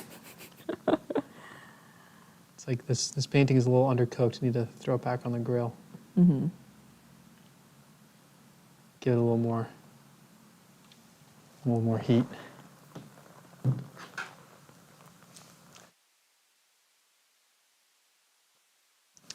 Don't believe I mixed a color for what I'm looking at right now. So I think I'm gonna... Stephanie says, my favorite dog is the Border Collie, and I have one. That's sweet. I have a Labrador Retriever. She's almost 7. Yeah, lots of lots of dog owners here, I think. Bye, Darkstar. Bye-bye. Eric says, playing matchmaker for tones and hues. Nice. It's a great way of putting it. Wow, now every time I paint, it's going to be so dramatic. Like, am I executing the plot properly, Am I doing these characters justice? So here I put down this wrong color in the interest of time. Kevin says, never rush a painting. Mm-hmm. That is exactly what I'm doing right now. I mean, he also rushed on his live streams, and then he had to do another live stream because he rushed on one of them. It is 8:24. Okay. So I got that there. I'm gonna bring in my cools. A little bit of this, a little bit of that. Yep, little dash of this, little pinch of that. Mm-hmm. Smidgen. Dollop. Dollop is a great word. It sounds like what it means. It sounds like a verb, not like a noun, Dollop. Starting to find a use for this red, which was inevitable.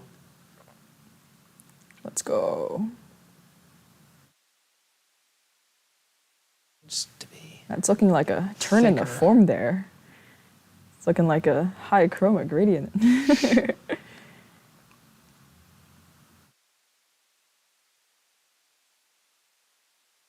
That is really nice.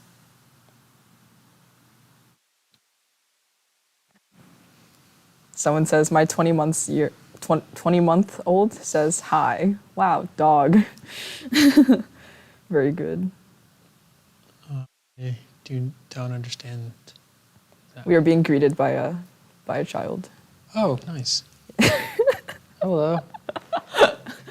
And she's pleased that there was a dog on the screen. So. Ah, yeah. That's cool. That's like a sentence I never thought I'd say. We are being greeted by a child. Where did this go? I'm just going to bring this back. Ooh. Ooh. Ooh. I like that. It's a bit bright for a value. It's a bit bright. But it's okay. You have values that are not that light that you can utilize.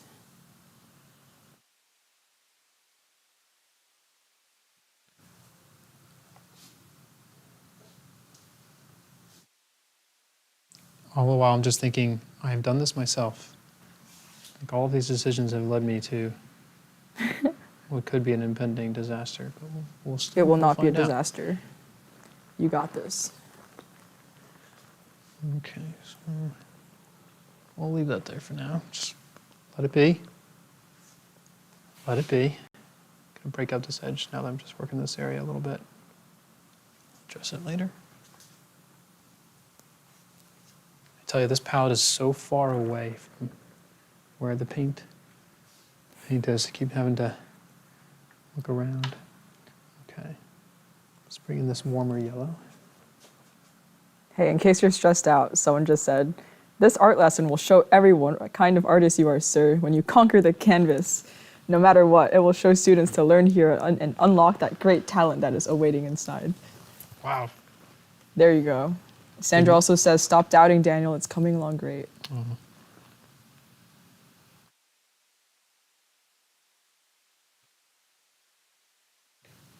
Daniel feeling the pressure of the camera by Glenn. That's right. I don't think it's as much the camera as it is just like time. It's the time. Yeah. Definitely. It is like 8:30, so.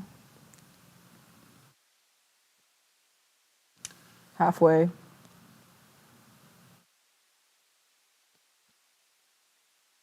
It's gonna get green, and I'm just gonna have to, actually, I'm not gonna accept that. I'm gonna go up in value. Just gonna take out some of the chroma, which will take out some of the green.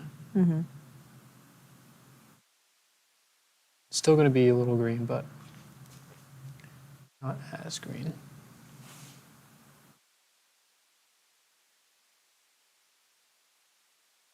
For now, really just making this a soft edge. Can put in the fur strokes later. But if I have like this soft impression underneath those sharper strokes, then it'd be nice. I can always come in back with my background color, clean up some of the mess.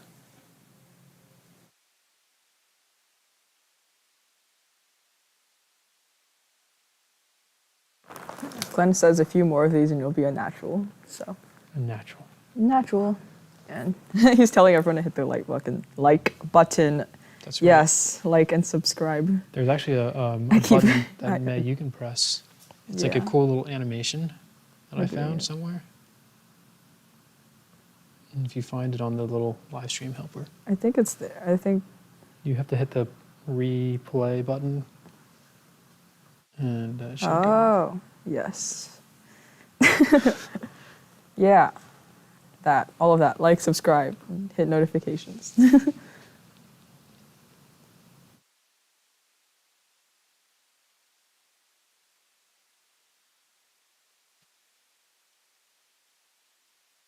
The right side for us, like the right side of his face is really pulling away from like that bit of golden fur because of that little value difference. So it's really because nice. I used the wrong value on the snout. It's okay. Or wrong value and the wrong color. But the I'm effect is still trusting there. Yeah. that when the contamination happens, I'm going to let the paint intentionally contaminate right here, and hope that it kind of cools, becomes cooler, muddier, and it kind of just fixes that for me as I go. Just let the paint does what it does.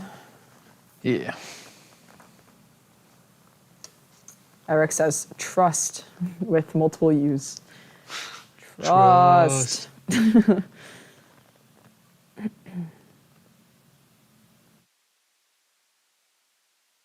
Just trust the process.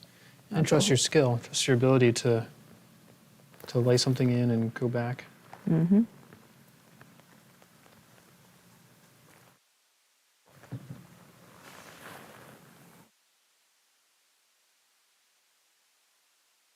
That's a whole new color. It's a whole new color. A whole new temperature. Whoa. Yeah. It's crazy. So talking about temperature shifts, I'm not going to give a full-on lesson about this, but I'll try to explain it as I'm brushing here. So everything is relative, right? So you've got shadows and you've got lights. So anything that's a shadow, like compared to, like your shadows are going to be relatively either more cool or more warm compared to your lights. It has to be one, right? Like across the board, generally speaking, your shadows are either more cool or warmer than your lights. And in this painting, and in many cases, the shadows are cooler. Hence why I'm bringing in these nice red midtones that they're transitioning over. So the lights are generally warm. But then you've got like highlights and reflections. So reflections are areas where the light is bouncing back in. We actually don't really have any reflections in this one. We have this here, but it's not really a reflection, it's just a different color. But on the other side, we have like our regular lights, and then we have these hits of light where the light is bouncing off like on the snout. And that is going to be relatively cool compared to the rest of the lights. Hence. What a great word. Where did that come from? It comes from sophistication. That's what I'm saying. Hence why I've chosen this light blue for my highlights. Because I know that that shift in temperature is going to help separate and make it clear that the light is bouncing off.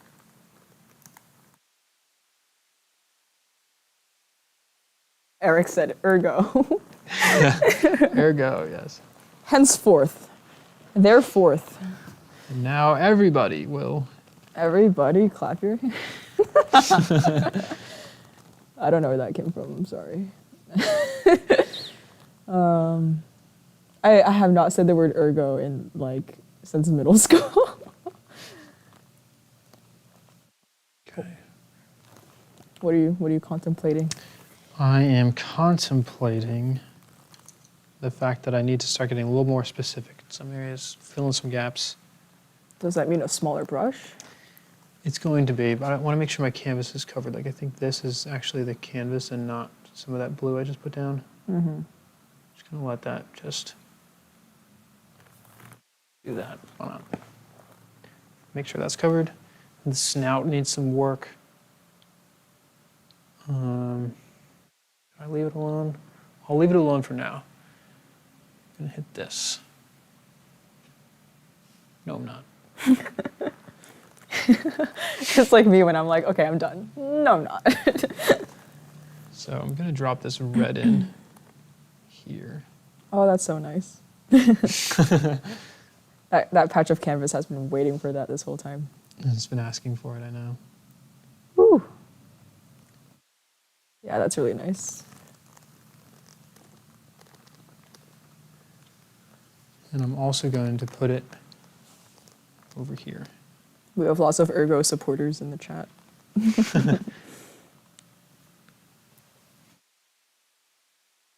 Since my painting is leaning a little bit more warm for now, it's just, maybe I'm being a little too preemptive.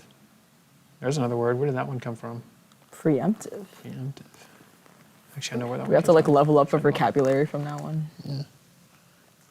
All right, so I'm putting that down, and then when I lay this yellow on top, the yellow is going to stay like warm and golden. It's not going to become green and Yes. gross. You protected it with the Protected it, red. kind of. And I just lost it. Oh, That was too bright. Should have toned it down. you're okay. And pretty and privy. Parlay. That's from like Pirates of the Caribbean. Oh yeah. A parlay. Parlay. Oh, I would love to paint a frame from Pirates of the Caribbean. That would be so fun. Can you imagine like a 4'3" of like some insane fight scene or something? Oh, because I can. What else can you imagine, May? Oh boy. Paint me a picture. You're doing the paintings tonight. Oh, right. I would. Gosh, it's just like the franchise has such a bad rep now because the movies have just been allegedly getting worse. Maybe they have been, but I watched all of them like in middle school, and so I was just really hyped that Jack Sparrow was like on my TV, and so I wasn't really paying attention to alleged quality. Anyway, back to Ergo.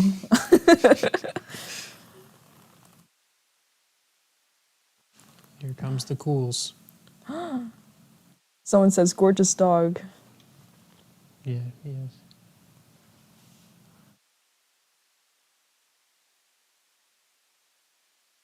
Seems like that comes on the back side of the ear before it whoosh, whoosh, swings around. The sound effects are essential. Mm-hmm. That's right. Need to give sound effects every time I do a brushstroke. People do that at the end. It's like Fruit Ninja, but it's just painting. Yeah.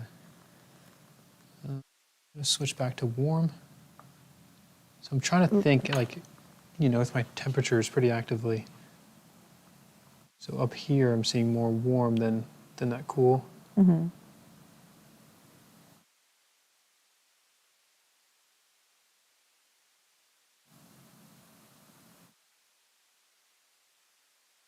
Just let it, you know, do something like that for now. Probably a brighter value. I just got 2 great comments. The first one is Eric saying Bob Ross did encourage the swooshing. So I think it's a sign. We're reading the room. The room wants swooshing. Me and Eric want swooshing at least. And the person who's been giving you these long supportive messages says, yes, the proper etiquette of the English language. Yes, parlay. I've got a jar of dirt. That's straight from Pirates of the Caribbean. Oh no, May is singing again on the live stream. Anyway. There's a great like remix of that song, of that line, and people made it into a song. And it has like a whole like garage band beat and everything, and they like edited the movie. Beautiful. That was my entire sense of humor in like 7th grade. No one needed to know that, but now you do.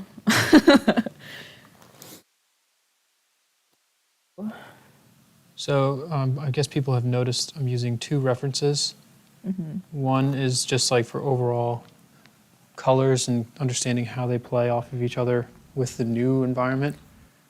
But then this one over here has like the edges and more, like this is just a cutout basically. So I'm having to kind of switch between which ones I'm looking at. Eric says we're here for Lord too. But Eric, what kind of green are you feeling today? In case it looks really nice from back here. Does it? Yeah. I've been looking at it through the screen, but I just looked up.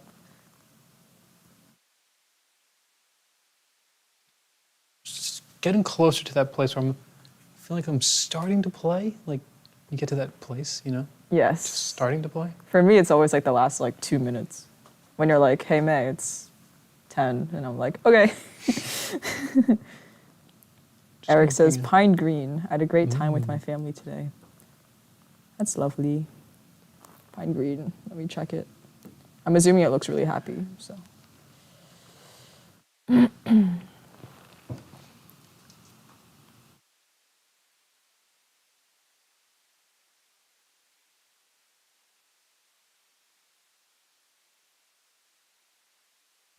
leave that there. Nice. It's not exactly on the color chart, but since you seem content, I'm gonna assume that you're happy, and I'm happy about that. I think there's been a mild hijacking of the chat with Pirates of the Caribbean speak, so I will stop. But I appreciate the support. Isn't it funny how the chat can just like take a direction and you're just like, whoa. I sing one line. I've got a jar of dirt.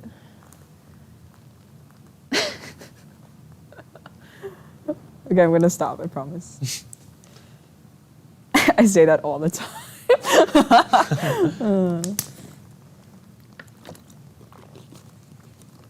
Man, I would really love to see what this looks like without this glare.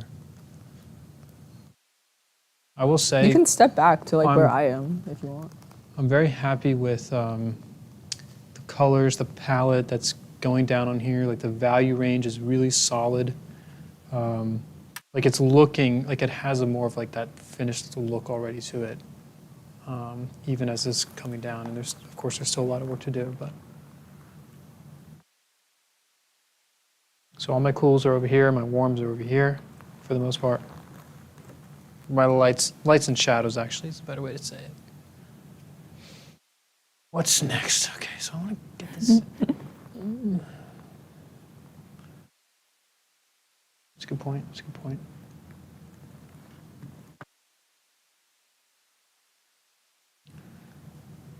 Okay, I'm going to start building in these cools.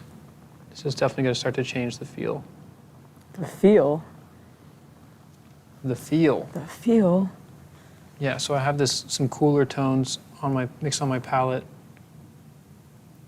and they're going to start to make. I guess they'll start making the light look a little bit more neutral compared to what's down. Mm-hmm.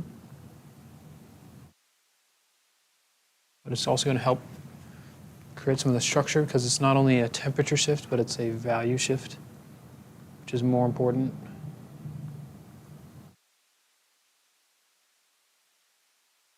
Someone is asking, I'm not sure if I understand the question, but how far along into a session do you finally make room on a palette? I don't know what you mean by make room, like make room for what exactly? If you could clarify, then maybe we could answer.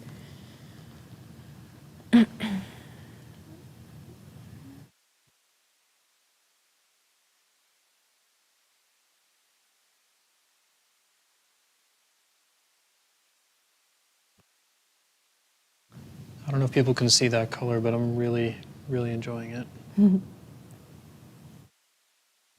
relative gray, Yeah, it's making the fur feel like black glossy. again instead Yeah. of glossy. Mm-hmm. Yeah, it's no longer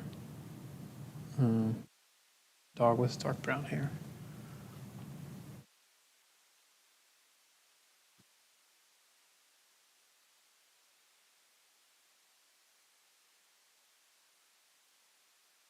There's definitely a lot of finesse work still to be done in some of those more detailed areas. Though the details don't really matter, so that's why we still, thankfully, are starting to see a dog emerge. Mm-hmm. Sandra says, loving the subtle shifts in color. Good.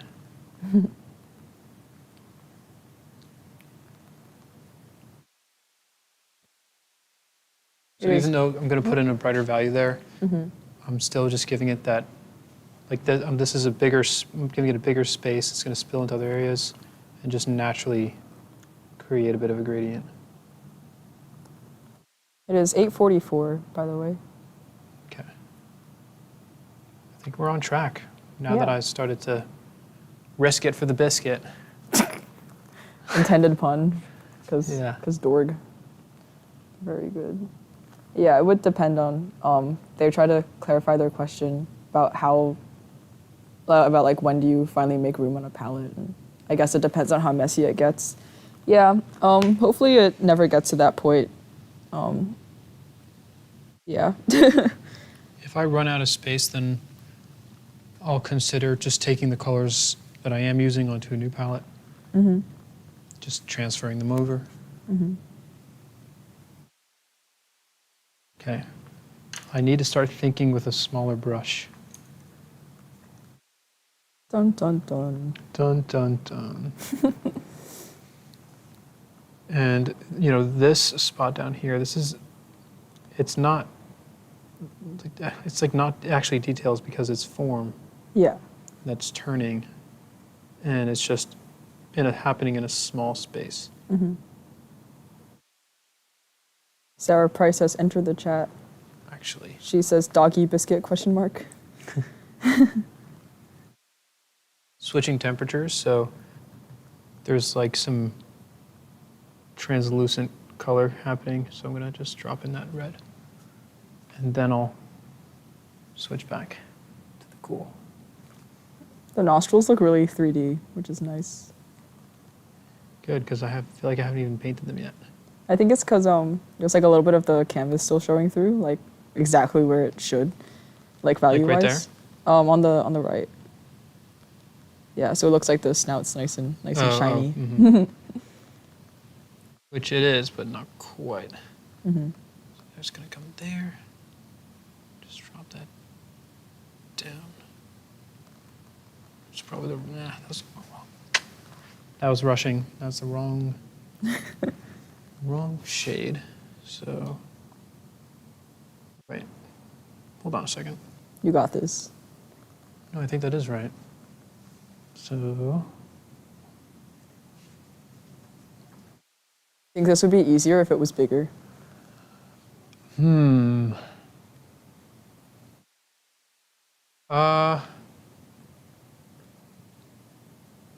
it'd be might be a little harder actually. Oh, really? Like I'm not going for like a fully realistic piece. And if it was bigger, I'd be very tempted to. That makes sense. But if the substrate was better, then it would be much easier. Yeah, that makes sense. Like if it's smaller, then you have like the constraints of what you can expect the painting to look like. So you're not like, you don't set yourself up to be frustrated or anything. But then like just brushwork physically gets difficult. But then yeah, if it's bigger, then it's kind of the opposite problems. Like I'm just getting so much glare, like right in this spot. Oh, Eric says, why do I hear leather? It's because I'm wearing a leather jacket and moving around slightly as I sit here. So I will try to reduce that. My bad. It's chilly. At least I'm a little cold, so I'll take it off. Give me a second. Lots of leather for the next 2 You seconds. can turn your audio off too. Oh yeah, true. Okay. Hopefully that fixes the problem. Okay, so this shape is now totally off. But I want it to stop glaring. Please stop.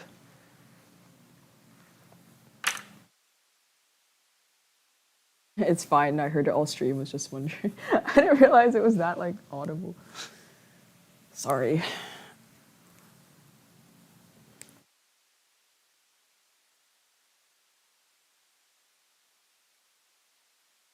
Okay, leave it like that for now.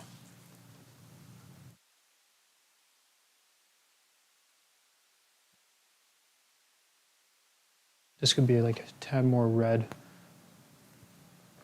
more colorful. I had wanted to keep it on the grayer side because it was a shadow. But now it's asking me for more color. Not a priority right now.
Oh, that's really nice.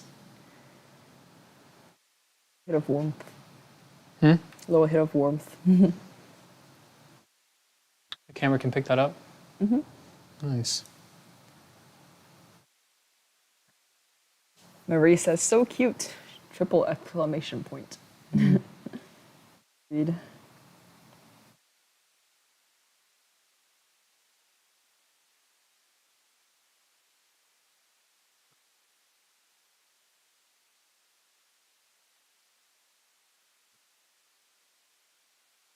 Too bright, so knock that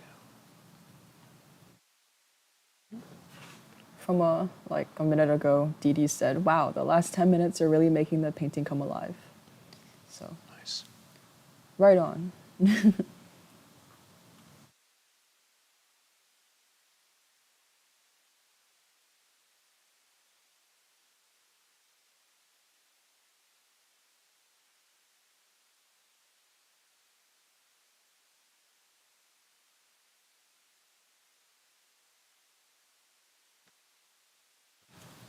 Glenn says, "Looking great and learning a lot."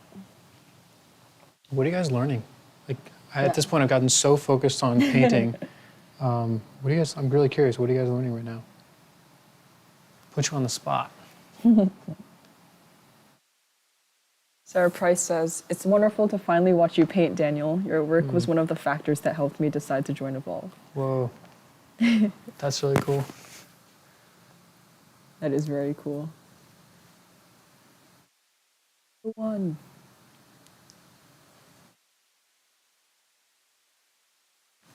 So I keep seeing places for the school. Ready to go in.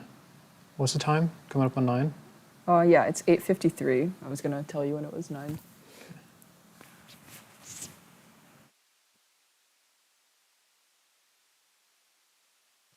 Eric says he's learning composition, blending, matching, balance, patience. Okay, here's where we're going to bring in some contamination. This could be messy. Here we go. That's very dark.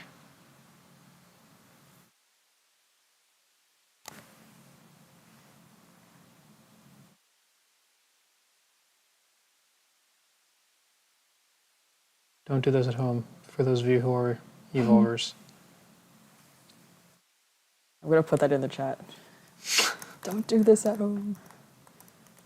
Basically, I'm intentionally blending, and I started with a more colorful color, and then knowing that as I kind of just mixed it and pushed it all up against each other, it's just going to gray out and kind of just capture this grayish thing I'm going for. And I did that in the interest of time. If you have time, I do not recommend doing it. Our Longmasters supporter says, "This is the confidence being demonstrated masterfully after learning lessons here, conquering the canvas. Relaxed, focused, and fun while using classic techniques, creating art. Amazing. Bravo, sir." Thank you. And Marie says, "Perfection," with 4 exclamation points. So Sandra says, "Good night." And Good night, Sandra. yeah, good night. Thank you for engaging with me in the chat.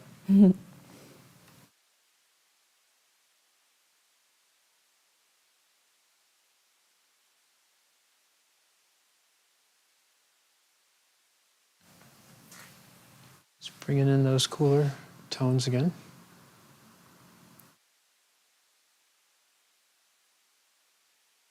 That's so satisfying. The form, it's turning. It's funny, it's kind of like stubble. Like Yeah. on a human, but except it's a dog. Yes. Marie says, "OMG, that dark spot gave it such form." Yeah, that snout's probably popping to everybody right now. The snout do be popping right now, sir. Thank you, Sentences I May. never thought I'd say. Yeah, Marie is actually on a break from her Evolve homework. This is probably one of the best ways you could be spending a break from Evolve. So thank you for joining us. Well, this is what happens when you get to the other side, I suppose. But I will say, like, this other side, I guess I'm describing it's still a journey, you know, like I'm taking risks right now with the speed of everything, applying everything I know about light, shadow, and values, edges, and color. But, you know, the nature of the different things that I'm facing right now, I'm just having to take those things and then try to apply them in different ways. And there's also a lot of experience here, like what I just did on this little stubbly section was a lot of experience. And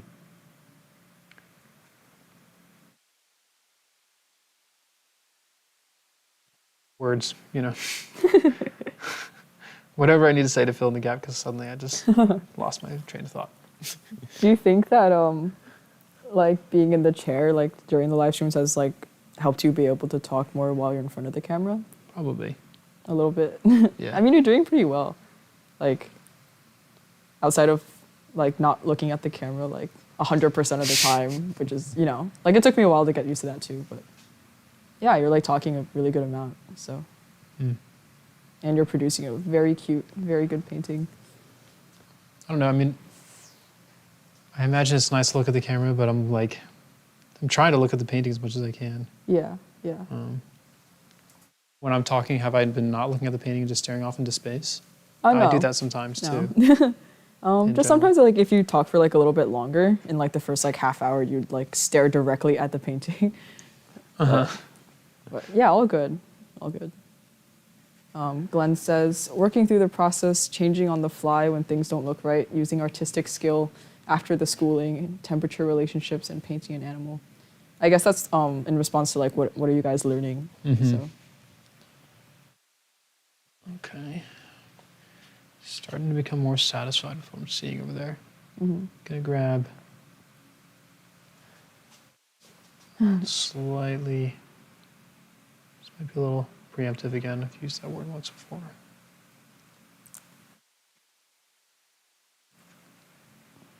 Someone says, in all seriousness, looks pristine, Daniel. I'm sure it'll quote unquote fetch a good book. This is actually a gift, so, but I suppose the compliment is well received. Yeah. Someone says, yes, lost in the art, one of the signs of a true artist. So. Thank you. I will stop interrupting you for a few minutes.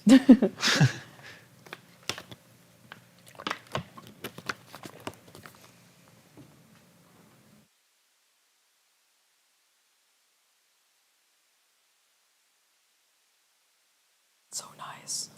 Yeah, but it's too bright. It's okay, it's gonna get knocked down. It's okay, you can blend it.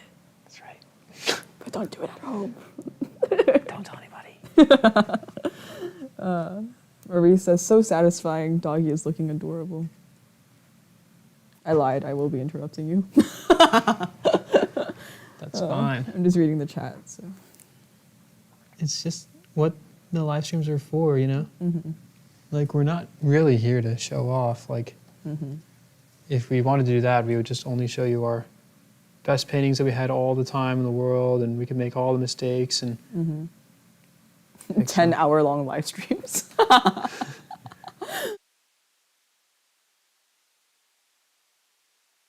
But yeah, that looks very nice. Thank you.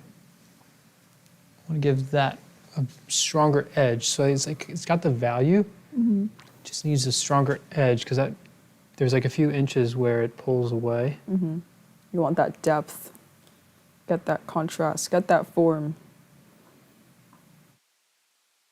You've got it.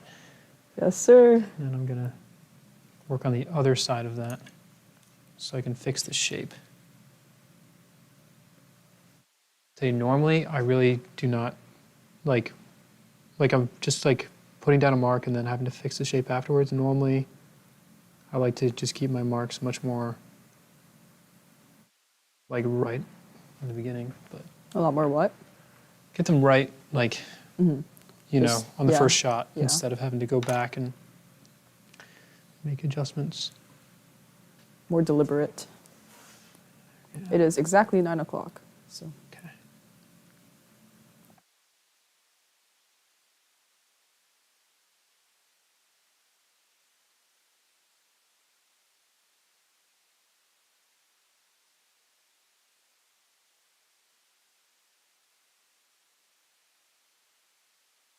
Leave that there for now. Someone said brilliant for a moment there, ASMR painting noise. Do you like us whispering? Oh. Okay, sorry, that was probably really loud. The laugh, I mean, my bad. Yeah, no problem. Sometimes I'll chew my tongue, so hopefully that does not become ASMR. Someone says, it being alla prima, it's actually a really great impression of a dog. Woof. Thank you. Ooh, that snout is rounding out. Love it. That's actually really satisfying. I'll just come back in with that highlight again later. It's just a form shadow, you know. Just like we teach it in Evolve. So it's got to have a gradient, even if it cuts a hard turn.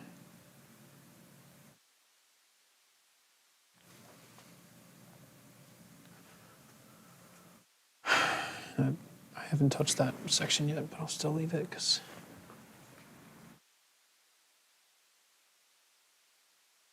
brighter value. You can call me Seven. All right, I will call you Seven. Oh, the long username person? Yeah. All right, Seven. Thank you very much for your Your poetry, your endorsements. your sonnets of praise.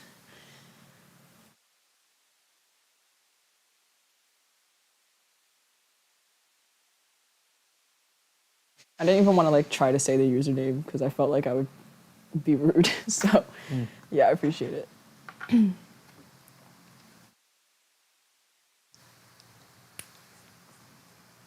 So somebody had asked me about texture, and at this point, thinking. Think. At this point, I'll just like kind of take what comes Ooh. as I'm putting it down. As long as my values are okay, then I can leave like the brushstroke being what it is. Now, right now, as I'm dropping this in, I'm using a pretty bright value like this one, basically letting it be a little contaminated in the interest of time. Normally, I would have just like made sure I have the right value on my brush and then put it down with like these nice strokes, but just at this point, it's kind of like just working more quickly than I probably should. Okay, so that's going to come there. We just got to find this shape again.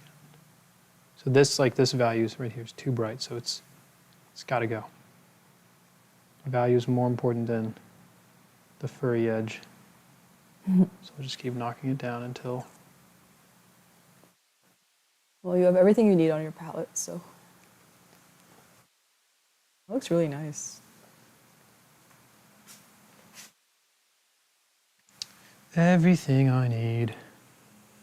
Now I'm singing. See? It just happens. It really does.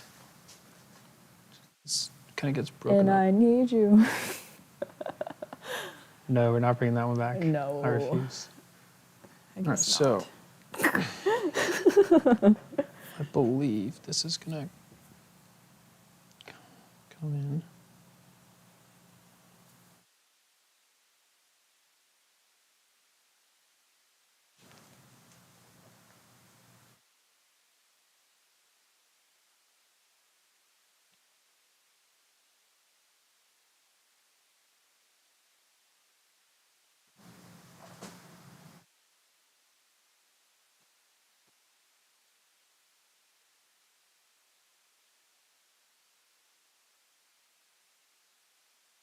Just revisiting my shapes.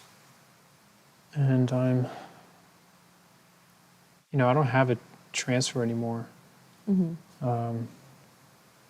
which is fine. In Evolve, and how I was taught, you learn how to draw from life, which really is learning how to see things in critical relationship with each other. And so I can just use that same skill to try to fix my edges here. Some time I might not get it perfect, but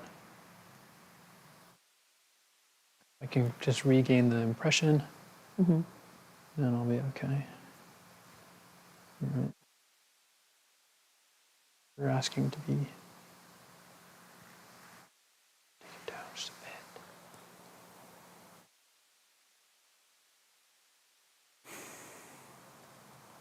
Sometimes I forget to breathe when I'm painting. Just like hold my breath for some of these like more detailed stuff. Just too bright again.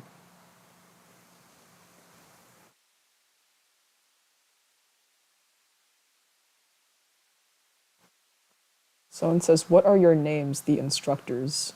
I don't know if we're trying to be instructors on this, but I'm May, M-A-Y.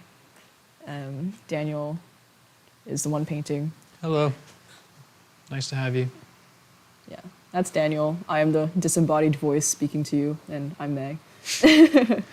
She's helping out with the live stream tech.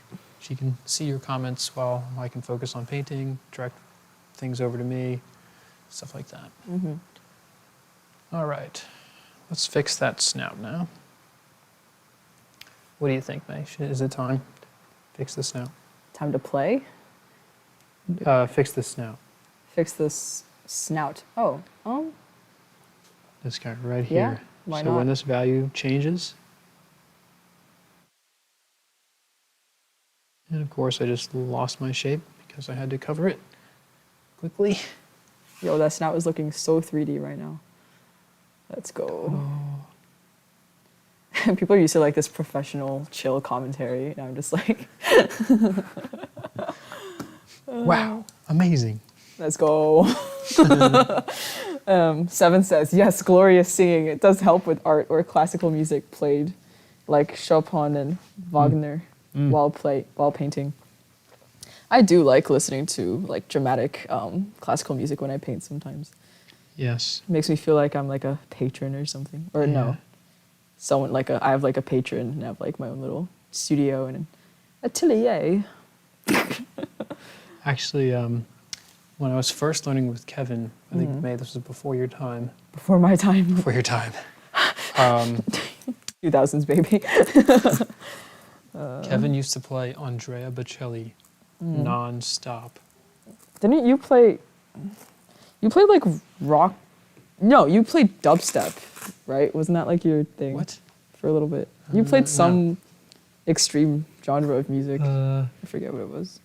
I've only heard metal? this. No. Screamo? You're like, allegedly? I was into it when I was in high school. Still listen every once in a while Very good. when I'm in the mood. That value is too bright, so we're gonna knock it down. Knock it down. I've been listening to like very aggressive techno screamo rap lately, and it's probably making me deaf, but it does make me feel very powerful, so I enjoy it. I really got this value wrong, so. It's really hard to tell on the camera that it's off. But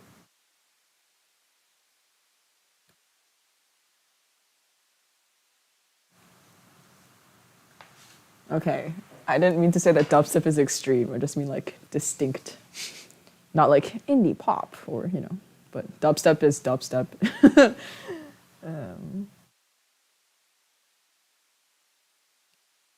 1,000 miles on repeat for every painting from now on. What have I done? Ashley says Daniel and his screamo. Aha! You've been outed. Yes, that's me. Very good. Seems to have there seems to be a common thread because I'm also like into like technically distorted screamo now. Well, not screamo. I guess it's more like funk. I will say I've mellowed out a lot more. Like You what? I've mellowed out my music tastes a lot more. Like soft stuff. It's my jam. Very good. Just need a little bit of red right there. Go for it. It looks really three-dimensional. Like the snout's just coming out. It's really nice. If you're saying that, I should probably stop and work on something else, huh?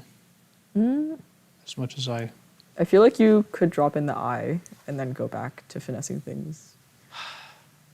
I always do I always do the eyes last as well. So for a dog, it looks okay. For humans, it looks like really creepy. And Kevin always clowns on me for it. He's like, put the eyes in. But I'm just in the zone over here, you know? Just zone in. Shaking to the groove. Look at how contaminated this highlight color has become. Such a shame. Just grooving and contaminating out here. I will say, like, as I've gotten better, I've learned the value of not contaminating. Mm-hmm.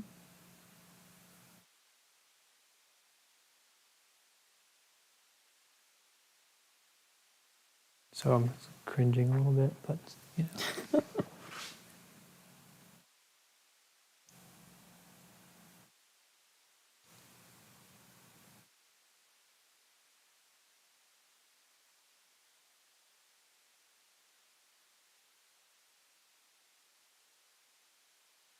I hope a lot of you are noticing that I'm making a lot of mistakes, and I don't and I mean that in kind of a hopefully an encouraging way. Like, I take something from the palette, I think it's going to be right, I put it down, and I realize, didn't quite create the value relationship that I thought it would be, Mm-hmm. and it's okay, and I just go back and I fix it and keep moving on.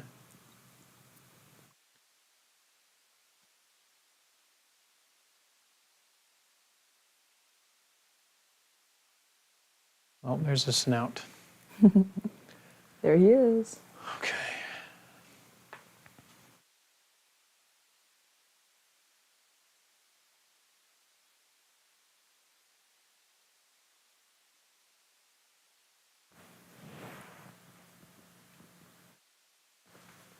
At 9:20, I'm gonna tell you to paint the eye, That's fair.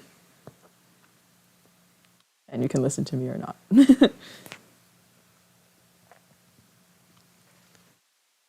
Sarah Price says, in response to what you said about making mistakes, what's encouraging is that you know what to do to fix it. And Marie says, yes, it is encouraging because sometimes people further along can seem invincible. So. Mm. Yeah. Trying to make art accessible, not like, oh wow, that's so amazing. Like, I could never do that, you know? Mm-hmm, mm-hmm. That's actually, like, I was talking about, like, you know, I keep finding myself having those kind of conversations, like, oh, you could do that. Yeah. Because people say that all the time to me. It's like, oh wow, that's so amazing. Like, I could never do that. Mm-hmm. I'm like, why did you just say that?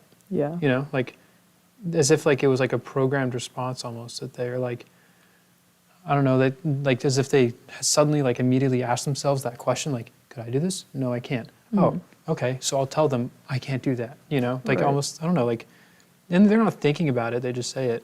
Mm-hmm. But it's like they're just like justifying almost like why. Why they're not trying. Yeah, and I know they're not thinking that way, but they're just trying to find words to describe it. But I just love to talk about, like, well, actually, you can, you know, like, that's my story. Like, just stumbled into it, and it's pretty cool. It's pretty cool that you can learn this, you know? Mm-hmm.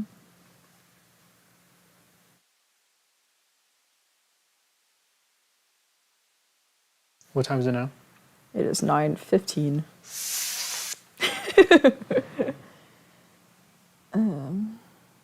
Eric says, accessibility is important. 500 years ago, you were either in the guild or you didn't get to make art. Yeah. It's one of the better aspects of having the internet around these days. Lots of content in education is very accessible. Mm. Marie says, when do you guys stop? I'm assuming you mean like when does the live stream end? 10 These are o'clock. typically 3 hours long. And we start at 7 p.m. EST, so Eastern Standard, and we end at 10 p.m. So we have about 45 minutes left. 45 minutes left to focus on the side, pretty much. Mm-hmm. See you dancing around it. Starting to get in there. Gotta figure out what in the world is going on. Okay, seeing some darker values, I'll put them down first.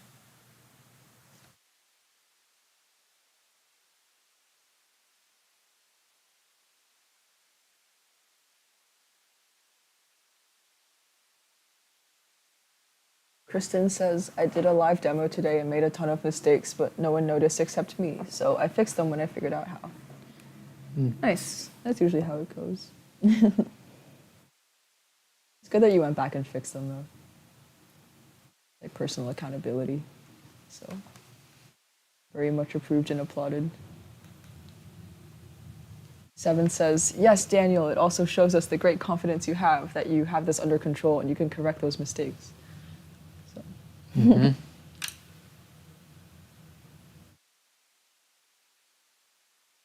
And it doesn't, I will say, like, the feelings, like the emotions, they don't go away. You just have to continue to manage them and speak truth to them. You know, like my emotions can be like, oh my gosh, like this is out of control. I can't control the situation. Like I'm failing and I feel like I just messed up and everyone's whatever, you know. And you just, it's like, how do you respond to that emotion? The emotion doesn't go away. And it can even get harder as you get better. So when you have a history of experiences that, you know, you kept working at it and you kept going back to the process and asking yourself the right questions that led you to the answers you needed to move through, that was going to be a great thought and it's gone. It happens. But just, you know, speaking truth to it and just moving forward because you have like that history and it gives you confidence. So there's like it's like a, I guess, more extreme as you get more experience.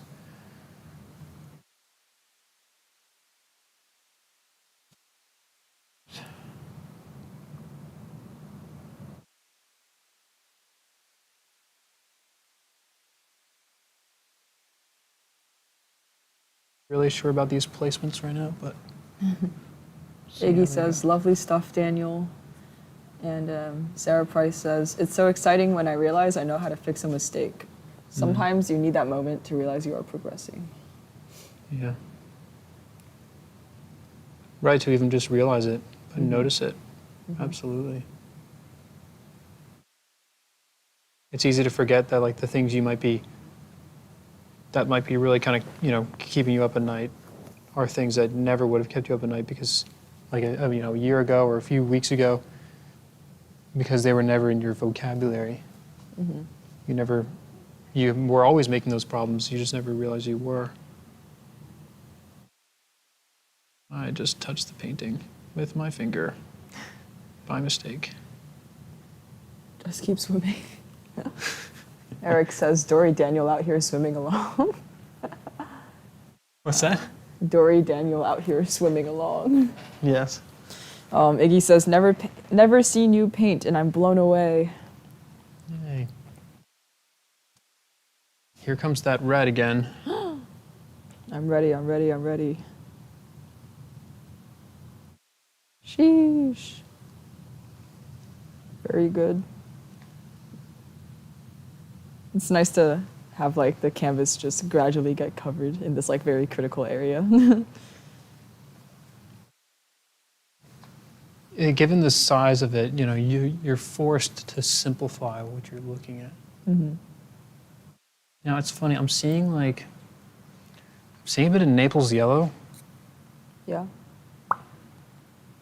And I want to put it down before I put in the blue. So actually one of the really cool things about Carter is that he actually, like that blue, like light, it's actually not light, it's actually his eye. Huh. It's like a crescent moon. That's so pretty. Could probably go for a brush smaller than this one. Sarah Price says, you didn't touch the painting, you pet the puppy.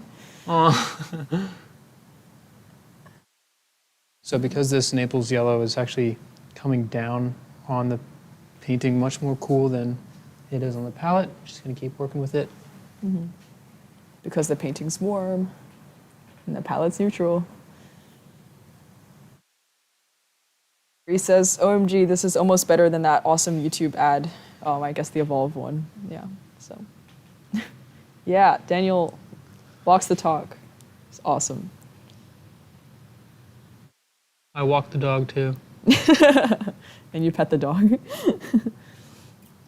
Actually, we had a nice big backyard, so we never really walked Carter at all. Just open the door. That's sweet. Plays He just in. like plays. Yeah. That's so good. Okay. Maybe that yellow was a mistake, but we'll see. 7 says, the great critiques usually come from an evolving artist, evolving into a master artisan. Or I guess artist. Yeah, it is 9:21, so you're ahead of schedule. Whoops. Whoa! Whoopsies. Just calling It it looks out. nice though. If you didn't have the reference, like that would work. Like, Yeah. yeah, the placement's like totally fine. But I will say it does not look like Carter with that highlight like that. Carter's highlight was down here. Wish I could turn this upside down, but we can't for live streams. I know my dog by the reflections in his eyes. It's like knowing someone by like the palm of their hand or something. I never understood that. That makes no sense to me.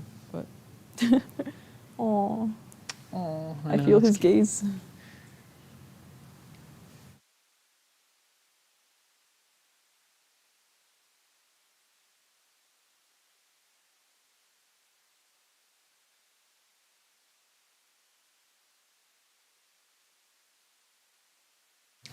Okay, okay. Just thinking here.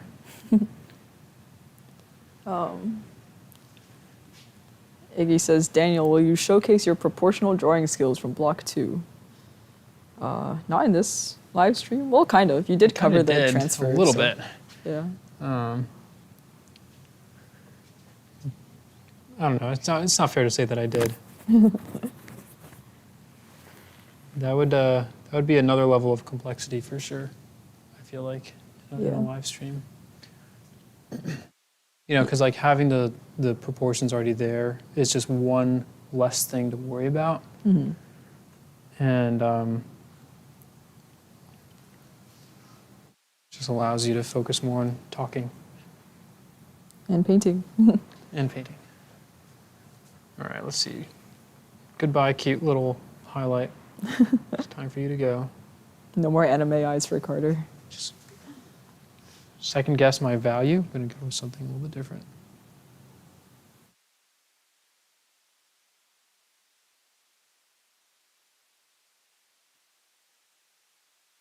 It's funny because this brush is just a bit big. I'm going to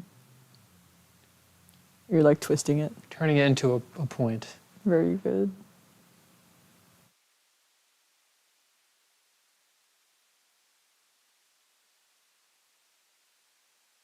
Oh boy.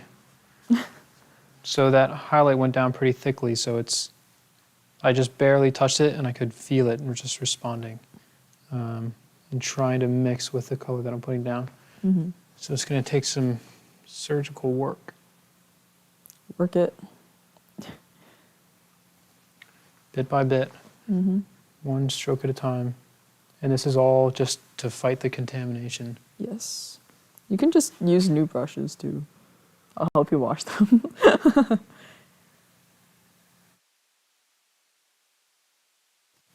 Ooh.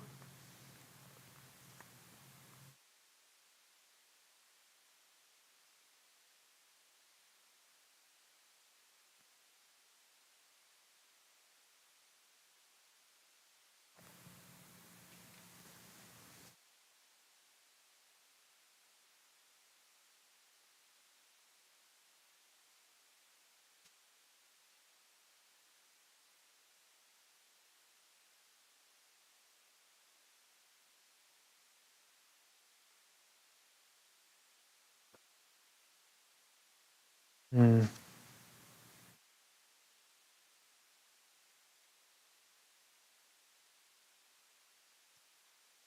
think I was thinking a bit small. Got to think bigger.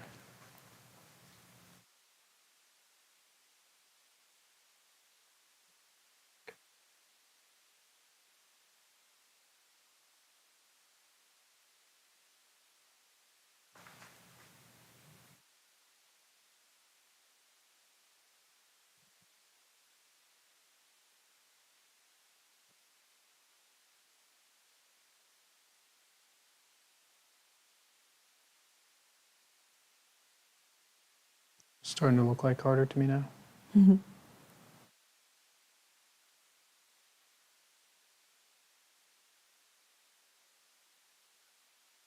I just pet the dog again. That's so nice. It's not even like an.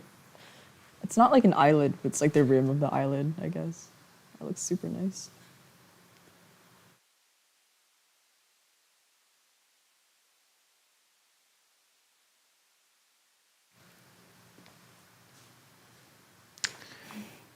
That was a little too dark.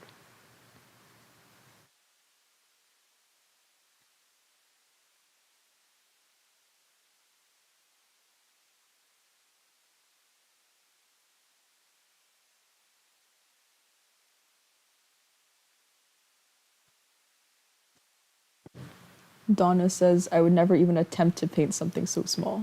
So this is quite a feat.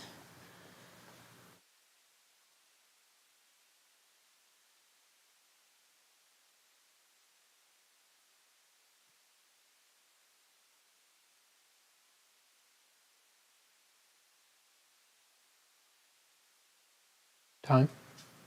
9:27. You're always like a few minutes ahead of like the half-hour marks.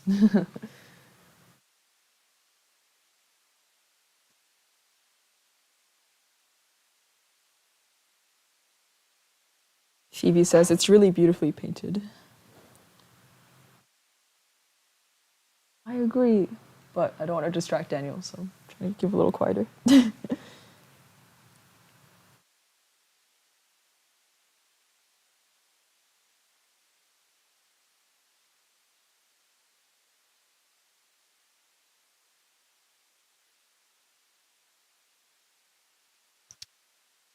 I'm gonna take some of this blue, put it over here. I don't know if people can see off this over here. Now they can, yeah. I'm gonna take some of this and put it in here.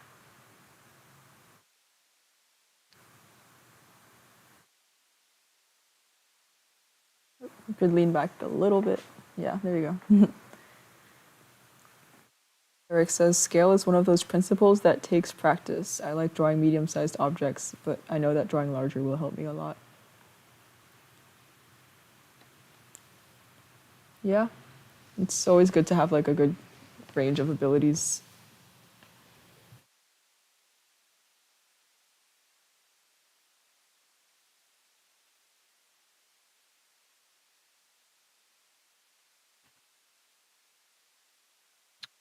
It's not quite in the photo, but it's a very light blue. That little crescent moon he has. And I want to make sure it goes in for my friend. And says, wow, I had to step away for a few because my wife and grandson got home and it looks more amazing. So there you go. Donna says, the quality is remarkable! Exclamation point. Yay.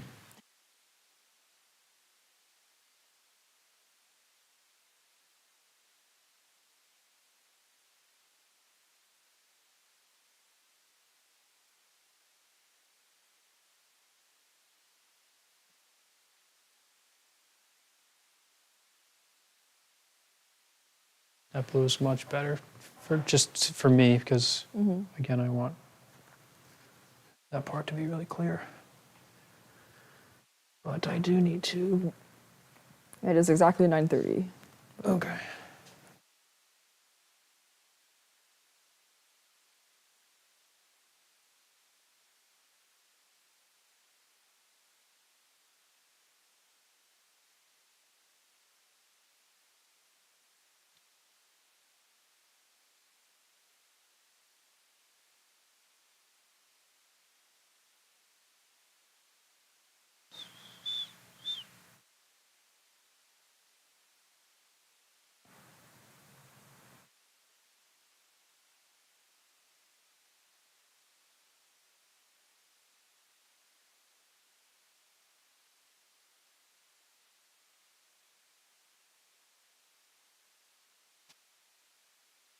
It's so blue on the palette. I love it. Doesn't go down very blue.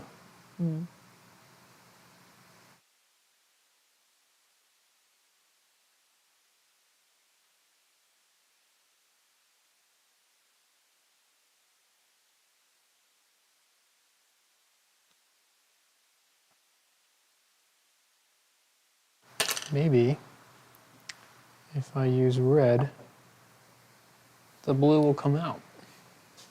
Whoa. Relationships.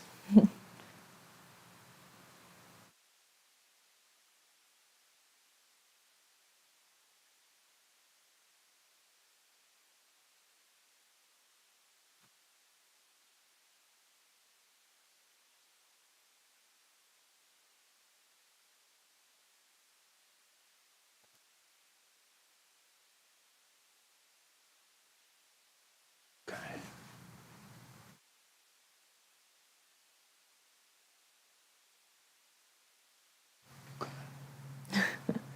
You have a song in your head?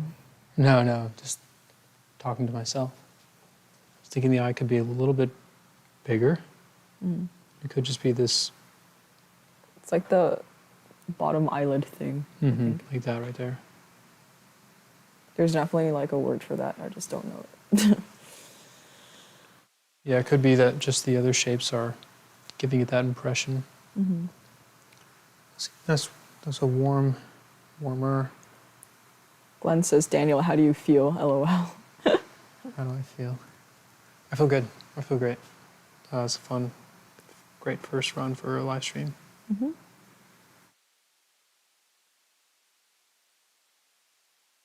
Eric is asking what color you feel, but I can't throw the PDF in front of him right now. But he says he feels good, so that's what matters. And Seven's, I guess they're asking, are you supposed to finish this portrait in the time frame you've given yourself? So I guess within 3 hours. Yeah, that's the goal. Because it's a gift for a friend, if necessary, there's kind of like, as you're working on it, like there's things I probably don't see. There could be some glaring mistakes that I'm not comfortable with. And I probably won't see them till tomorrow. Or maybe later this evening when I'm going to bed.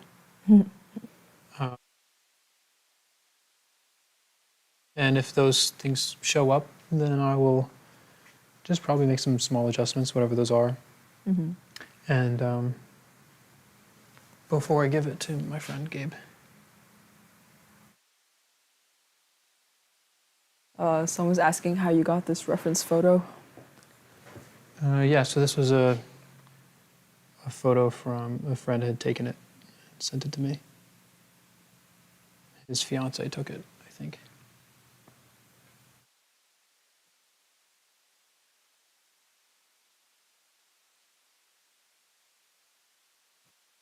Safe to assume you're gonna wait for this to dry and then maybe work on it more and paint the sides and then deliver it, right? Say that again? Yeah, I think someone's just joking around and saying like, oh, are you gonna give the painting to them like wet or whatever? But Oh. no. No. Like I said, it's funny.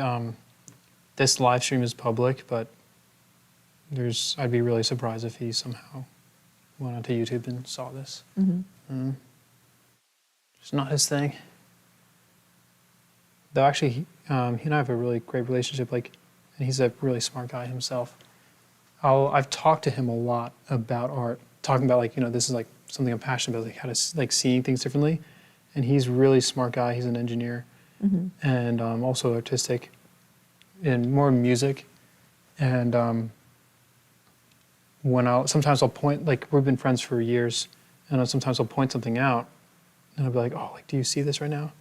And he'll be like, oh yeah, like no problem. Whereas like other friends will be like, huh, like I don't see it, but he cool. kind of gets it, and like he's even like done a few pieces of art, and I've like seen how like just our conversations together, he's like thought differently about it. That's really cool. Yeah. Someone's asking, how is it different working on such a small scale versus larger painting? I can answer this one if you want to work. Go for it. Yeah. So small scale, let me think of it. Yeah, so small scale usually requires like some degree of simplification of the subject because you physically can't fit like a high density of like high resolution details within like a really small space.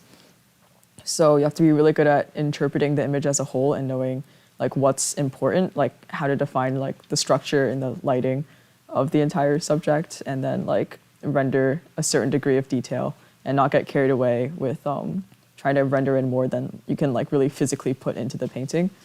So that's like one of the main challenges is like knowing where along that continuum of like rendering that you're going to be able to produce, and like be able to simplify and kind of interpret like consistently across the entire subject. So it's really that problem of interpretation and execution. And then for a larger painting, I'd say it's one of the main challenges is probably getting too bogged down in like one smaller area and then really focusing on one area and rendering it really well and then kind of stepping back and then realizing like maybe the colors don't fit into the entire environment or maybe the degree of rendering is like different from like everything else that's there, and so you either have to bring everything else up to par or kind of or bring like what you have up to par even though it's like already in your head like finished. So you have these constantly adjusting like standards of what a certain part of a painting is supposed to look like relative to the rest of the painting. So Well said. Thank you. So kind of like juggling quote unquote the big picture as you work on it in smaller parts is probably like a difficult part of the process. Yeah. Though actually, that kind of happens with every painting too. That's true. Yeah. I guess large scale just makes it like more susceptible to that. Yeah, and I guess also if it's like a big scene or something, one of the main problems can be like over rendering in like a really like insignificant area, like in the background or something, and then kind of failing to consider depth, and instead just focusing on like each individual subject or object in the painting. So again, like kind of big picture things. Yeah. Hopefully that all made sense for you guys. Feel free to shoot more questions if you want more clarification. Time? It is 9:38. Eric says, just more work to balance from my experience. I guess working small versus larger. I think the techniques are the same. Yeah. At the end of the day, the techniques are the same, just applied somewhat different ways sometimes. Yeah. And a good way to think about details is that details are just like the same things on a smaller scale. So you just, get a little closer and just get into it and treat it like there's light and shadow and different edges that are necessary depending on how you're breaking down, based on like the information that you're seeing there. And that's pretty much it. I guess you just have to be careful to come back and like step back and make sure that you're not. Have you guys heard that? But that was funny. Something just fell randomly. It's just I'll be right Yeah, back. just like coming back to that and like stepping back and reassessing, making sure that your values across the board are good, just like May was describing earlier.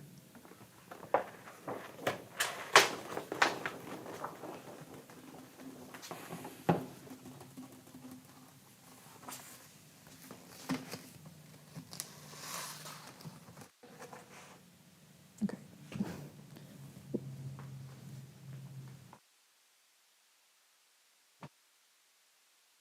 Linda says it looks amazing with a heart face. So Yay.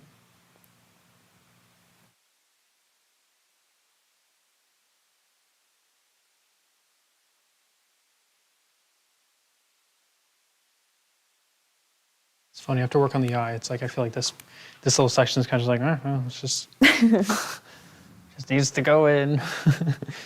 But I shouldn't think about it that way. It's tempting to.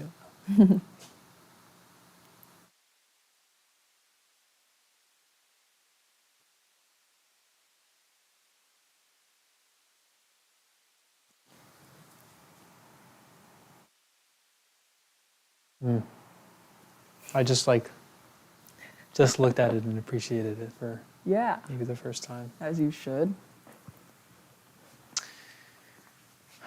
You gave him lots of nicknames. We give Carter lots of nicknames. Yeah, do share. Cordero, Corduroy, Oh.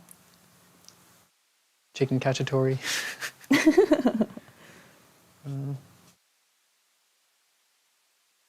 Young Duel.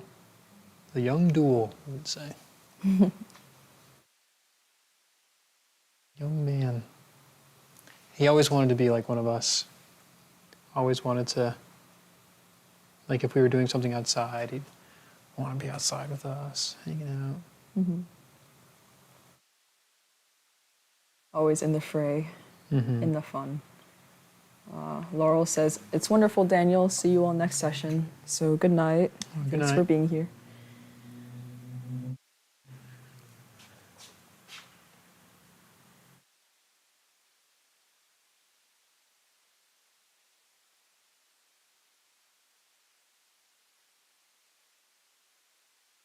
Being lazy, I just need to take out some more Naples yellow. Not the Naples yellow. Hmm? Not the Naples yellow. Yes.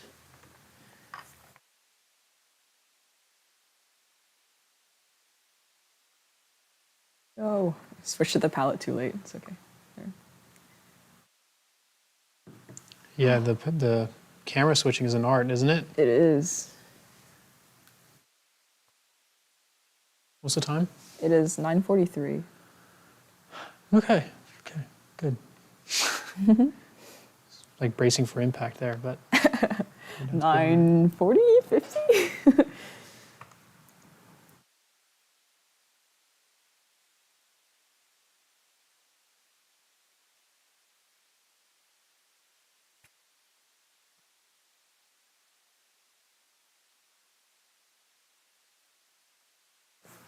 just seeing need for a little more chroma. Mm-hmm.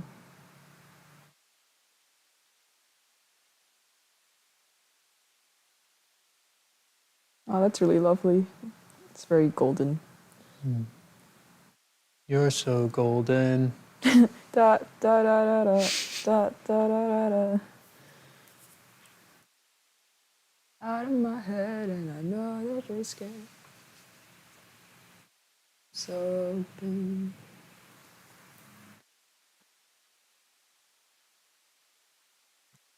Yeah, I think I'm ready to start putting some highlights. Woo.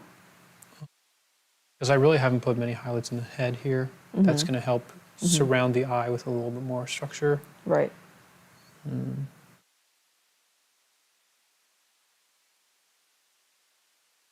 Got this nice color here, but I'm going to... You have 16 minutes. I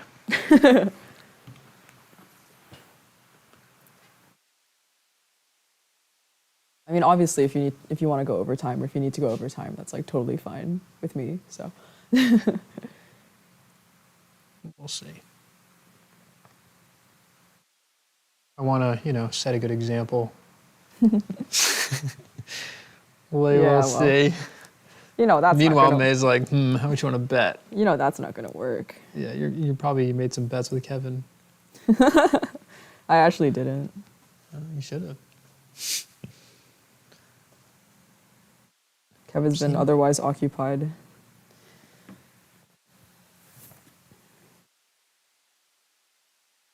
Okay, so gotta just gotta go like that.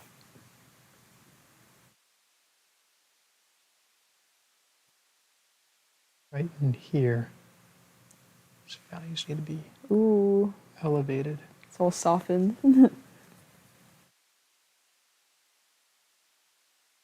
Yeah, I don't know if Naples Yellow was banned at one time. Someone's saying that in the chat, but I'm just saying I don't know. I don't know either. It's the Naples Yellow lore, guys. Oh, I see. Interesting. I didn't even see this until right now when I started thinking about it. Yeah. I think I kind of took this and simplified it into 2 streaks instead of 1 streak, and now I've got a funky problem on my hands. I think I know what you're talking about. Maybe the snout does need to be... You just need a clean brush, and I think you can fix it. Hmm. Hmm. 7 says you can still text him and make that wager. So I'm just looking at this shape, right? Quick Yeah. proportional drawing. So Yeah. the width of, or the height of this compared to what's in there is not right.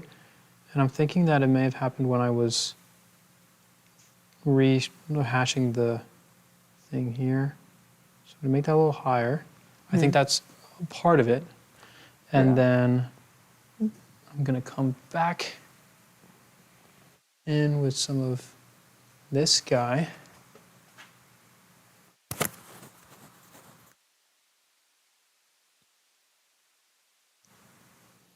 I turned my mic off, but I think also the light that's like underneath Carter's eye and kind of like next to that shadow It's too bright. has to be a little fatter. It has to be like more of a stripe because right now it's kind of like curving around it. Do you see what I mean? To the right or to the left? To the right.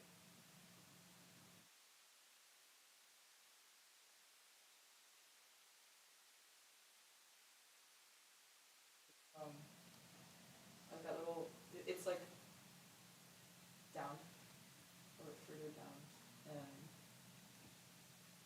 like the light that's kind of going from the top left. Yeah, I don't know what you're talking about. Okay. I think you got it though. That highlight definitely helped a lot. So. Okay.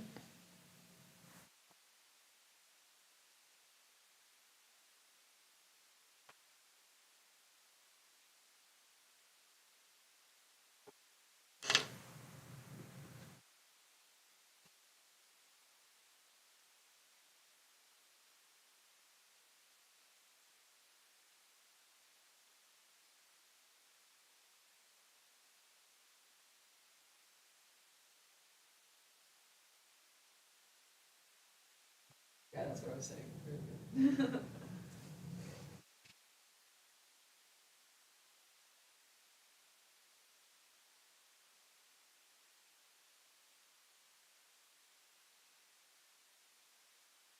So what you're seeing me doing right now is called blending, and if you're involved, do not do this.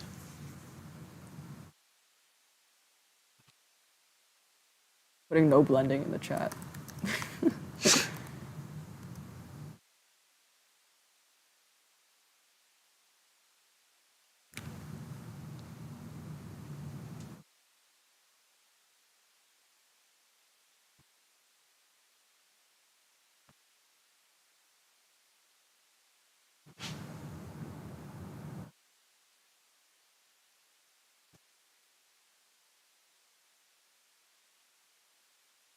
Good night, Linda. Okay, so now that that's there, then I feel like I have room to bring in the second swoosh Swoosh. right in here. Ooh.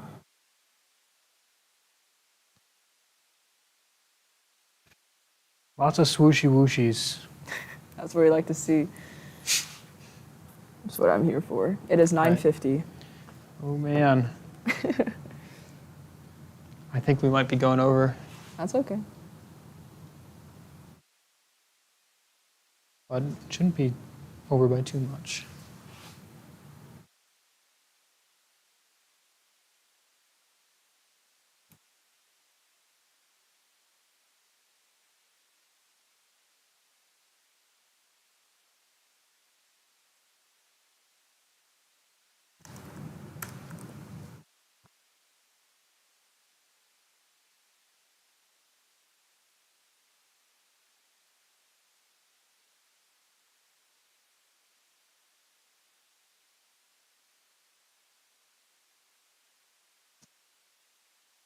All right. I've got to start just not carrying so much so that I can move this painting more forward. He says as he goes back into the same spot he was just working on. Okay. Next. It definitely feels like very like, you know, it's like action packed. Like Just, you just come in. Back in the ring. That's right. Hi, Edie. This value is way too much. What I if just you need did to some- mix something here. I was going to chill for a second. What if you did some blending? I never said that. I know, but it would go so much faster if I didn't. Yeah. Don't I move your head back a little bit? Thank you. So it's got to be a little brighter than this. This has not been doing the job that I thought it would do. Mm-hmm. Good night. Good night, Marie.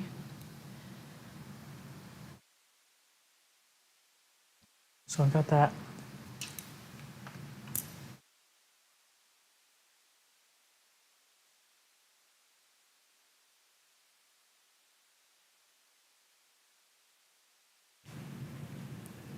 I just changed scenes and buttons at the same time. I'm crazy.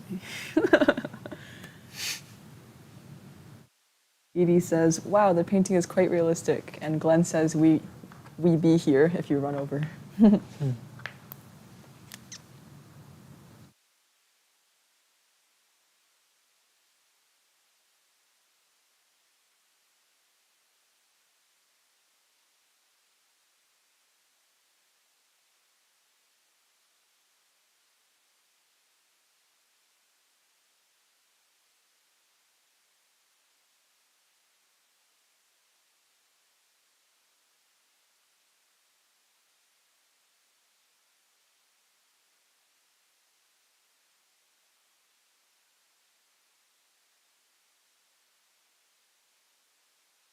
Just one step at a time. It's 9:53. Okay. Oh, just pet Carter again.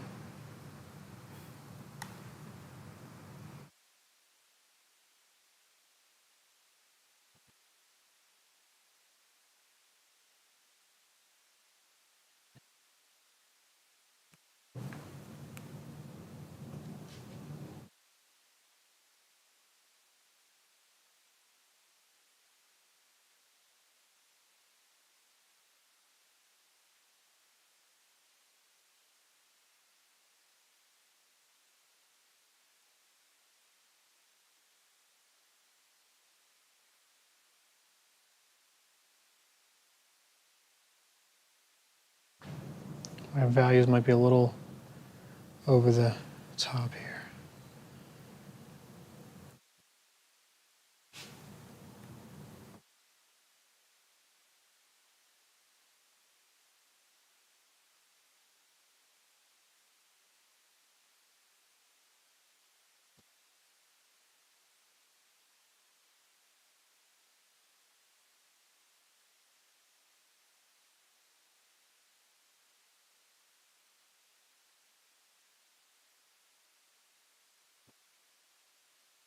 This is where it's good to step back and make sure like this is just too much.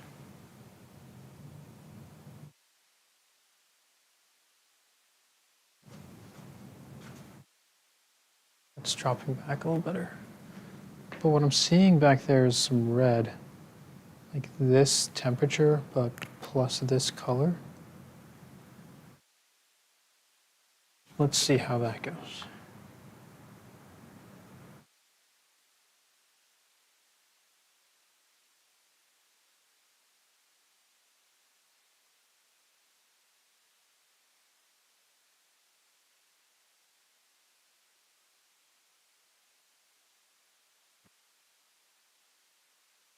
This could be a bit brighter. That might mess with things, so go a little cooler.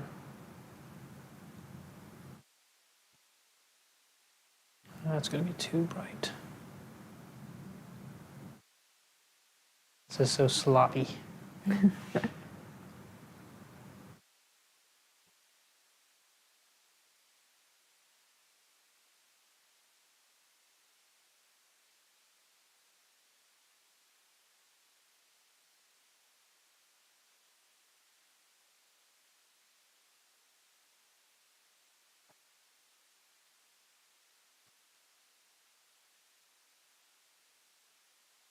just going to keep running with that.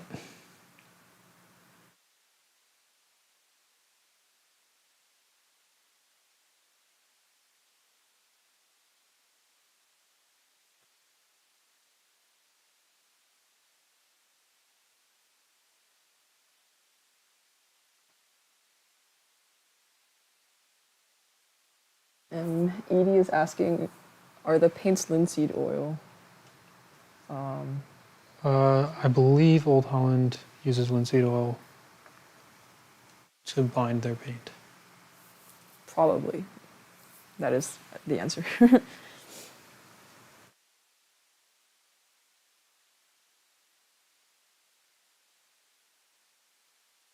sure a quick Google search can confirm that. Mm-hmm.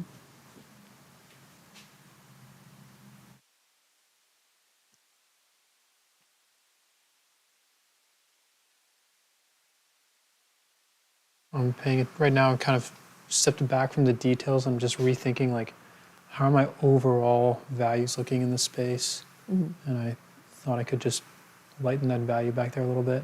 Like I don't want his head to go in Yeah. so drastically. And I think also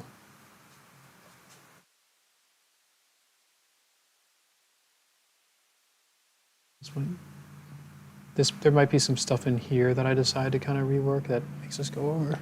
Mm-hmm. But certainly,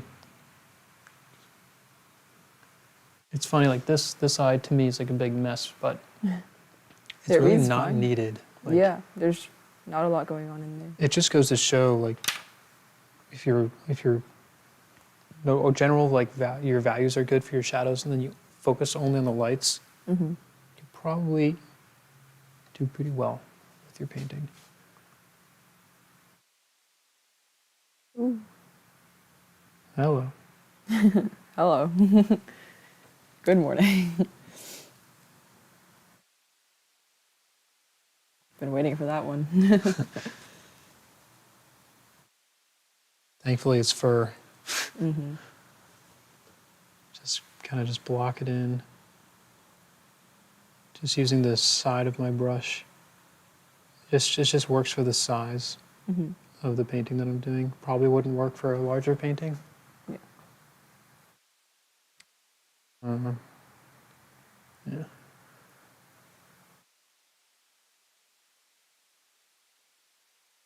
Also, just being more, as I'm coming down, I'm trying to create a gradient. So I'm being less heavy Right. with my finger pressure. We're finding those 3 points of contact, huh? Back to the basics.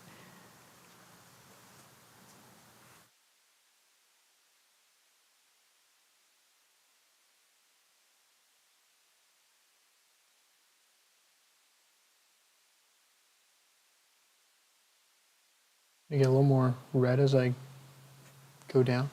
Mm-hmm.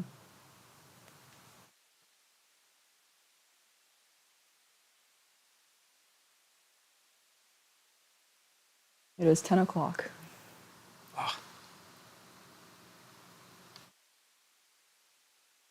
We are happy to hang out.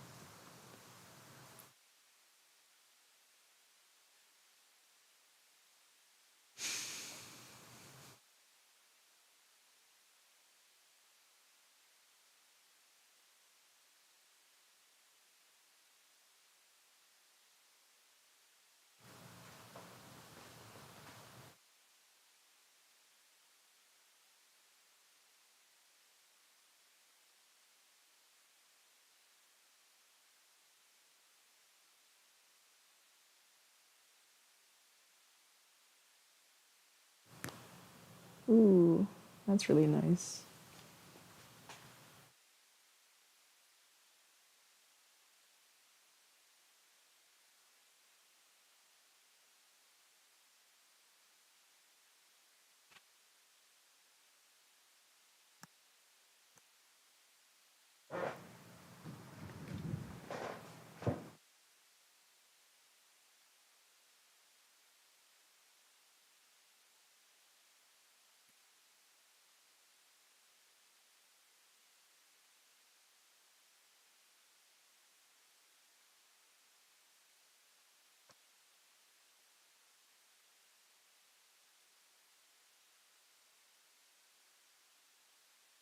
Even going to use this to just marry this edge a little bit more.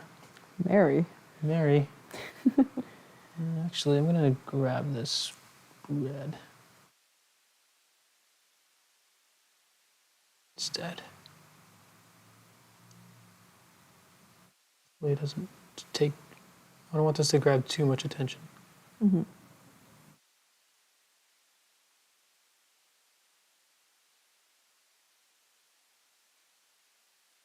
I'm just anticipating that, like, as I'm putting down these colors, they're going to be kind of mixing in with each other. Mm-hmm. So I'm choosing these, like, extra high chroma colors to just do that. This has gotten pretty out of hand, isn't it? It's like pretty poofy. Mm-hmm. Gotta overcompensate. Thank you for the confirmation. Yeah, I like it. It's more like textured. Feels more alive. You can never have too much floof, so.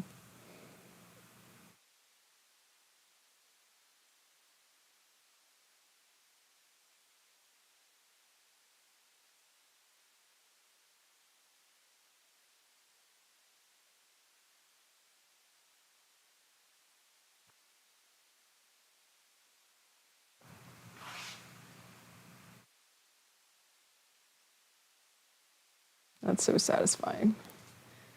One of like the small things I like in paintings when I see them is like edges with like really high chroma, just like between like a background and its subject, or even like within a gradient or something. It's just like straight from the tube, and you can tell it's just like put in and blended on top of like wet paint. Very satisfying. This is hitting the spot. Hi, Rhiannon. Yeah, I just didn't like how it was going green in here. Yeah.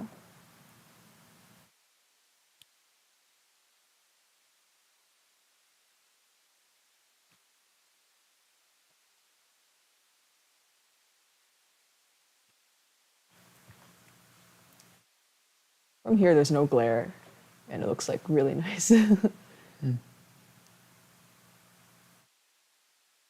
How are you, May? I'm all right. What color are you feeling, May? Probably that dark red. The red that's like blending into the shadow in there. Very dark crimson, purple. The week has been quite tiring, so. But yeah, and I was like kind of nervous to be in the chair instead of painting, but I think it's working out like decently, so feeling mildly comforted about that. Not looking forward to going back to school again in the next like 2 hours, but it's okay. This edge here I do want to soften, but not the ear. I want the ear to jump out. That's such a nice soft edge. I want it to be softer. Softer. ASMR. I don't know anything about alkyd paints. Sorry.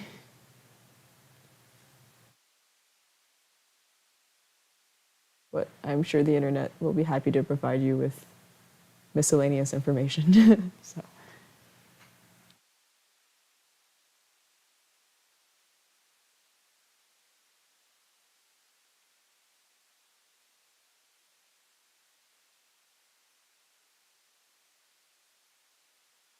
What's the time? It is 10:05. Okay. Time slowed down.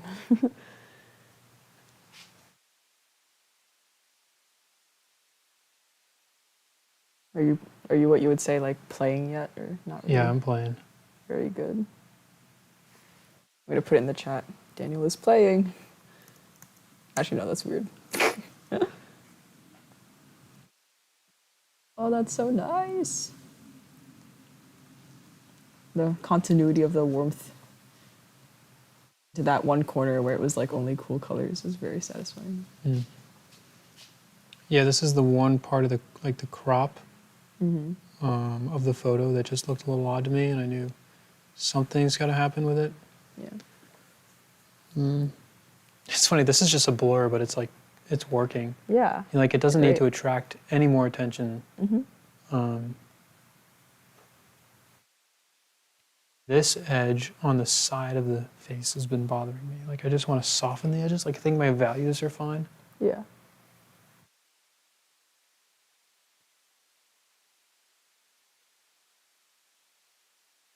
Whoa.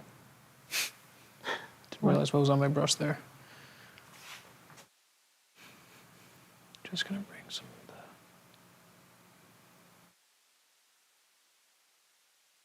the... Again, doing this kind of value on top of another value stuff, you just cannot let your stuff get contaminated.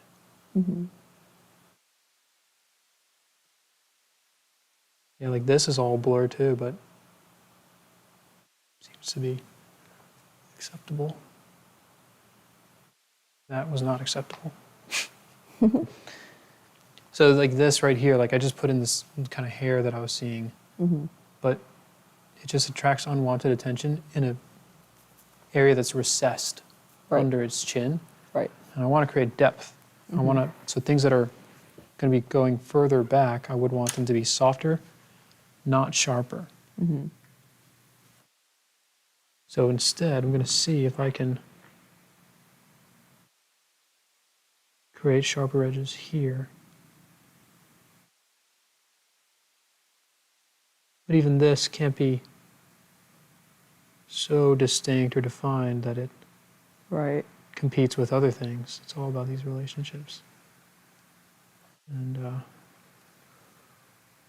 so we'll see. So there, I could have used yellow instead. So I'm going to go back and do that. Sarah Price is asking if we did the other eye already, because there's glare. No. No? Nope. Yeah. It's been painted, but just blocked in. And at least with this print that I have, there's so little information.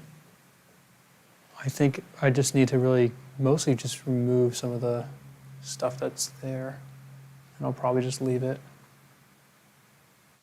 So I'll make it less than it is now. So if you're seeing it looking kind of funny, I'm going to try to give it less attention.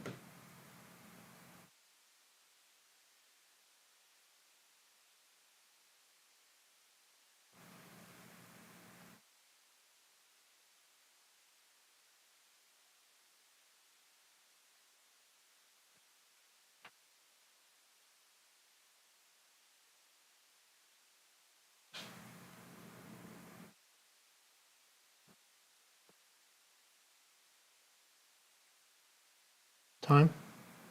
10:09. Okay. I think we'll do a hard stop at 10:15, regardless. Okay, sure. Probably won't be able to get to everything I was planning, but Whatever you want or need.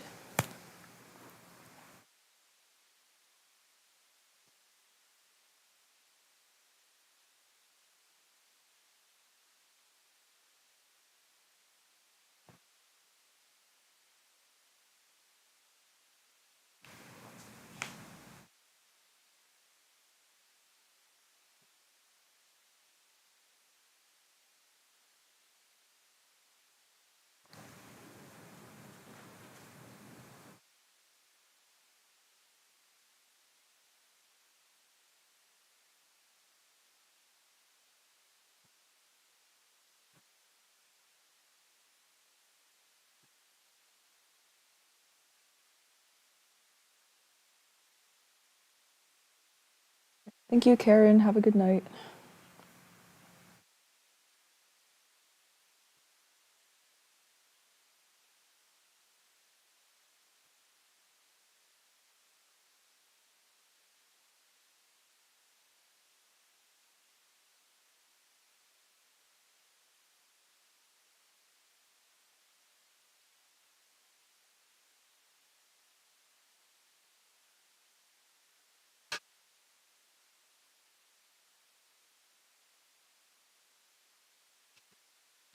Dee Dee says it's amazing and looks better than the photo.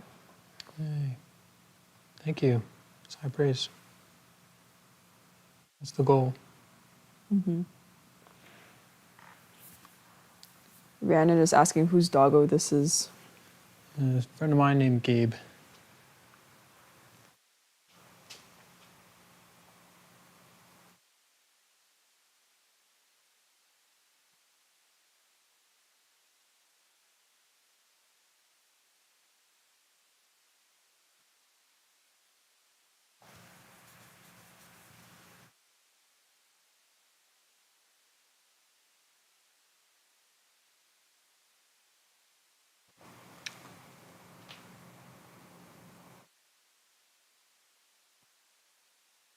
It's 10:12. Okay. Thank you.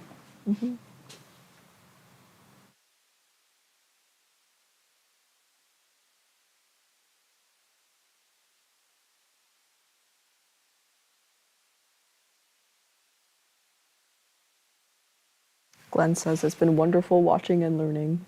Thanks for being here. Thank you.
So much for softening that edge.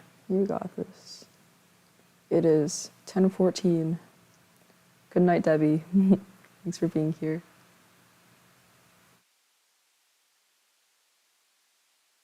Deborah says there's a Debbie and there's a Deborah. So Deborah says, thanks so much. It looks great. Oh, you're very welcome. Thank you for joining me.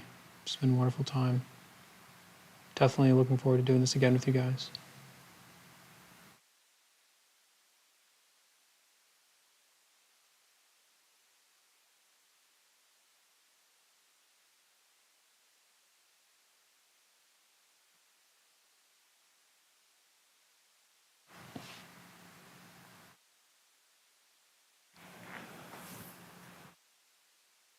Yeah. Rhiannon asks if we have any tips on skin color. Don't think of it as skin. It is still just a color, and it follows the same rules as any other subject. That's kind of it. There's no such thing as flesh tones.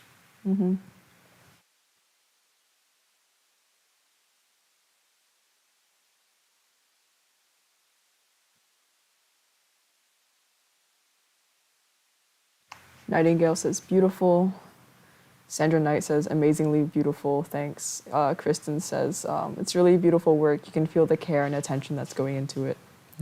It is Thank you. 10:15, All right. but you have the rest of the minute if you're set on stopping. So Rhiannon says it really is a wonderful painting.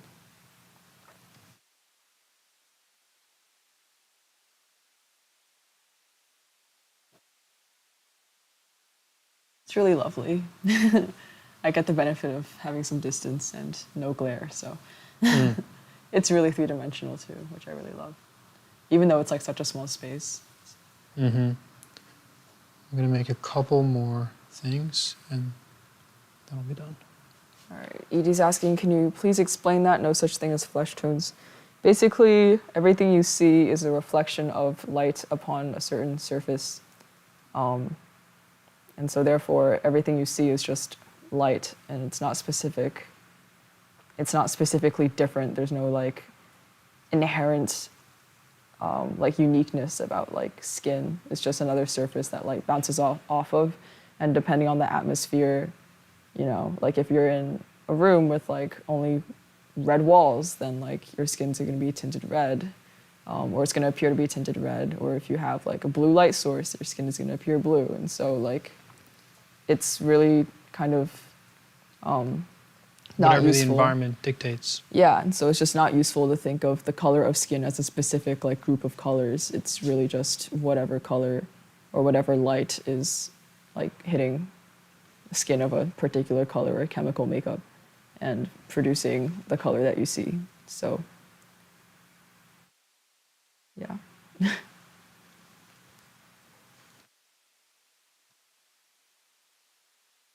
10:17. Okay. Yeah, no problem, Edie. Hope that made sense. You're just depersonalizing the idea of like flesh and skin, and it's really just light bouncing off of stuff, as is everything. Usually that helps simplify things.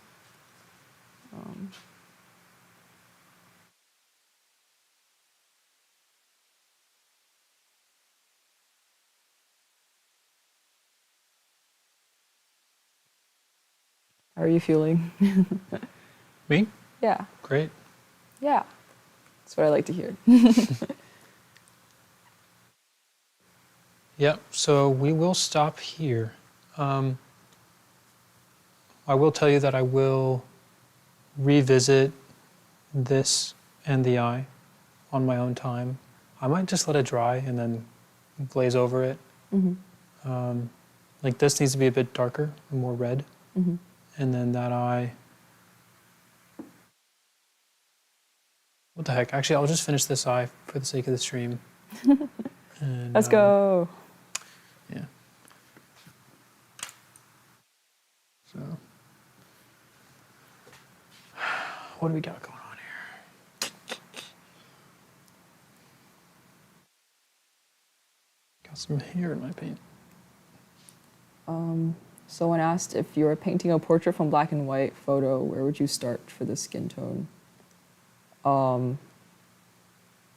Shadows. Yeah, but if the reference is black and white, then There's still light and shadow. yeah, I guess. But it'd be hard to kind of derive a color. Oh, I see. Wait, so you have a black and white photograph you're trying to paint in Color. color. Yeah. I see. Sorry, I was No, you're good. not thinking. I have no idea. Well, do you have other photos of their skin tone in a similar lighting situation? Yeah, it would be. If you don't have like those other things, it's a pretty tall order. Like I will typically refuse, or maybe like other family members who people can confirm has similar tones. Then and then try to match the environment. Like if you can tell that it's outdoors, figure out what the weather would be, try to match that, and photograph that other person if you can do that in that similar environment to help you know what the colors could be, and then build a value structure around those general tones. So even if the colors are a little bit off, then the should still hold up because if the values are good. Yeah, these values are just too bright, so gotta just knock it down. I think it just has to be this one here.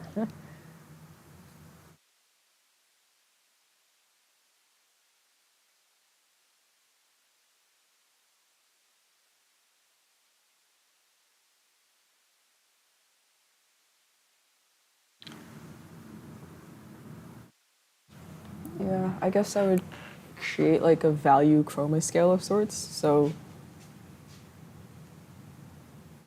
like, you would still have to have some information about what the environment is or what the person's skin tone is, like, on average, question mark, like, quote unquote. Kind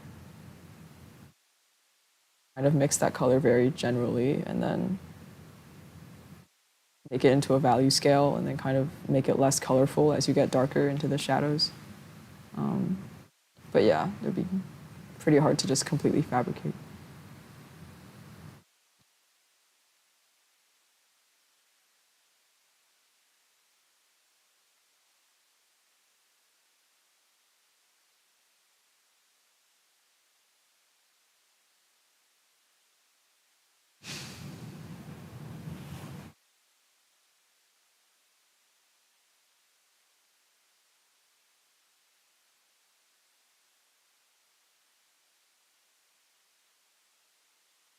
So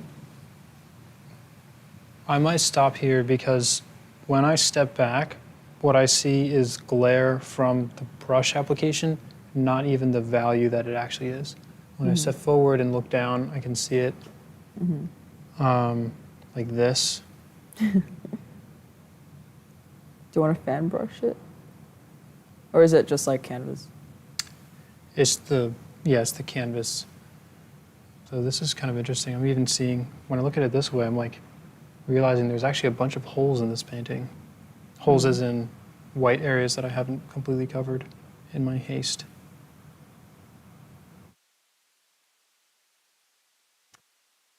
People are asking what the plan is for the next live. Eric says fantasy stream, I hope. I think you're doing a landscape piece? Question mark? Yes, I think that's the plan. Yeah. Still pending. I guess I'm not going to say that's official just yet. Yeah. But basically, someone had asked me back in the summer and a bunch of people had asked about landscapes. And I know Kevin is not interested in doing one. And May is not interested in doing one. I could do one So if I'm it up for had the a cool task. subject in front of the landscape. Yeah, but I'm fine to do it. And just to kind of give it almost like a lesson in creating depth and atmosphere. So tentatively that. Yeah.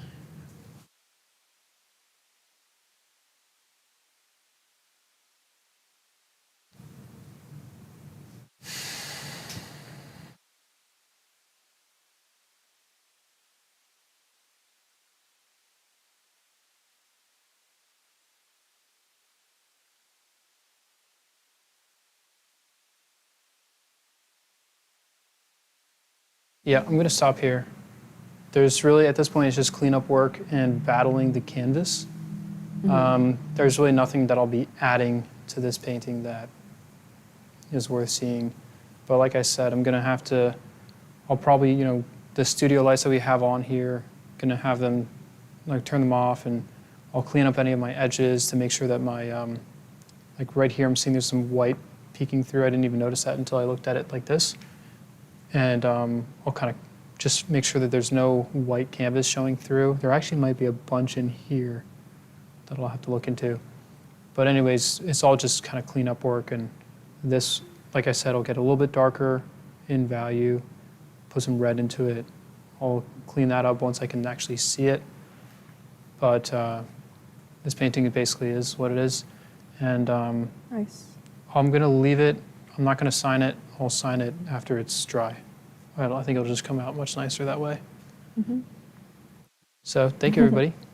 Finally looking at the camera again. Great. Yeah. Yeah. Thank you guys for joining me. Really appreciate it. Sorry for going over. And this was fun. I'm a fan. Yeah. I like I'm being also on a this fan. side of the on the easel. Yeah. Here's Great. a last look for everybody of the painting. Here's everybody's last look at Daniel. Yeah, we can. Oh, you can move if the camera go for will it. allow. I'm gonna move this. Nice.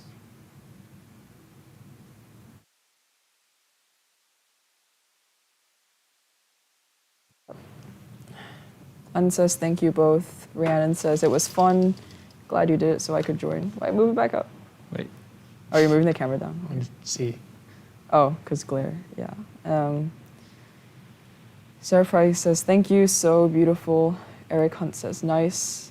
Rhiannon says take care, everyone. Thank you guys so much. Really appreciate this. And we'll see you next Sunday. Take care. Thank you guys.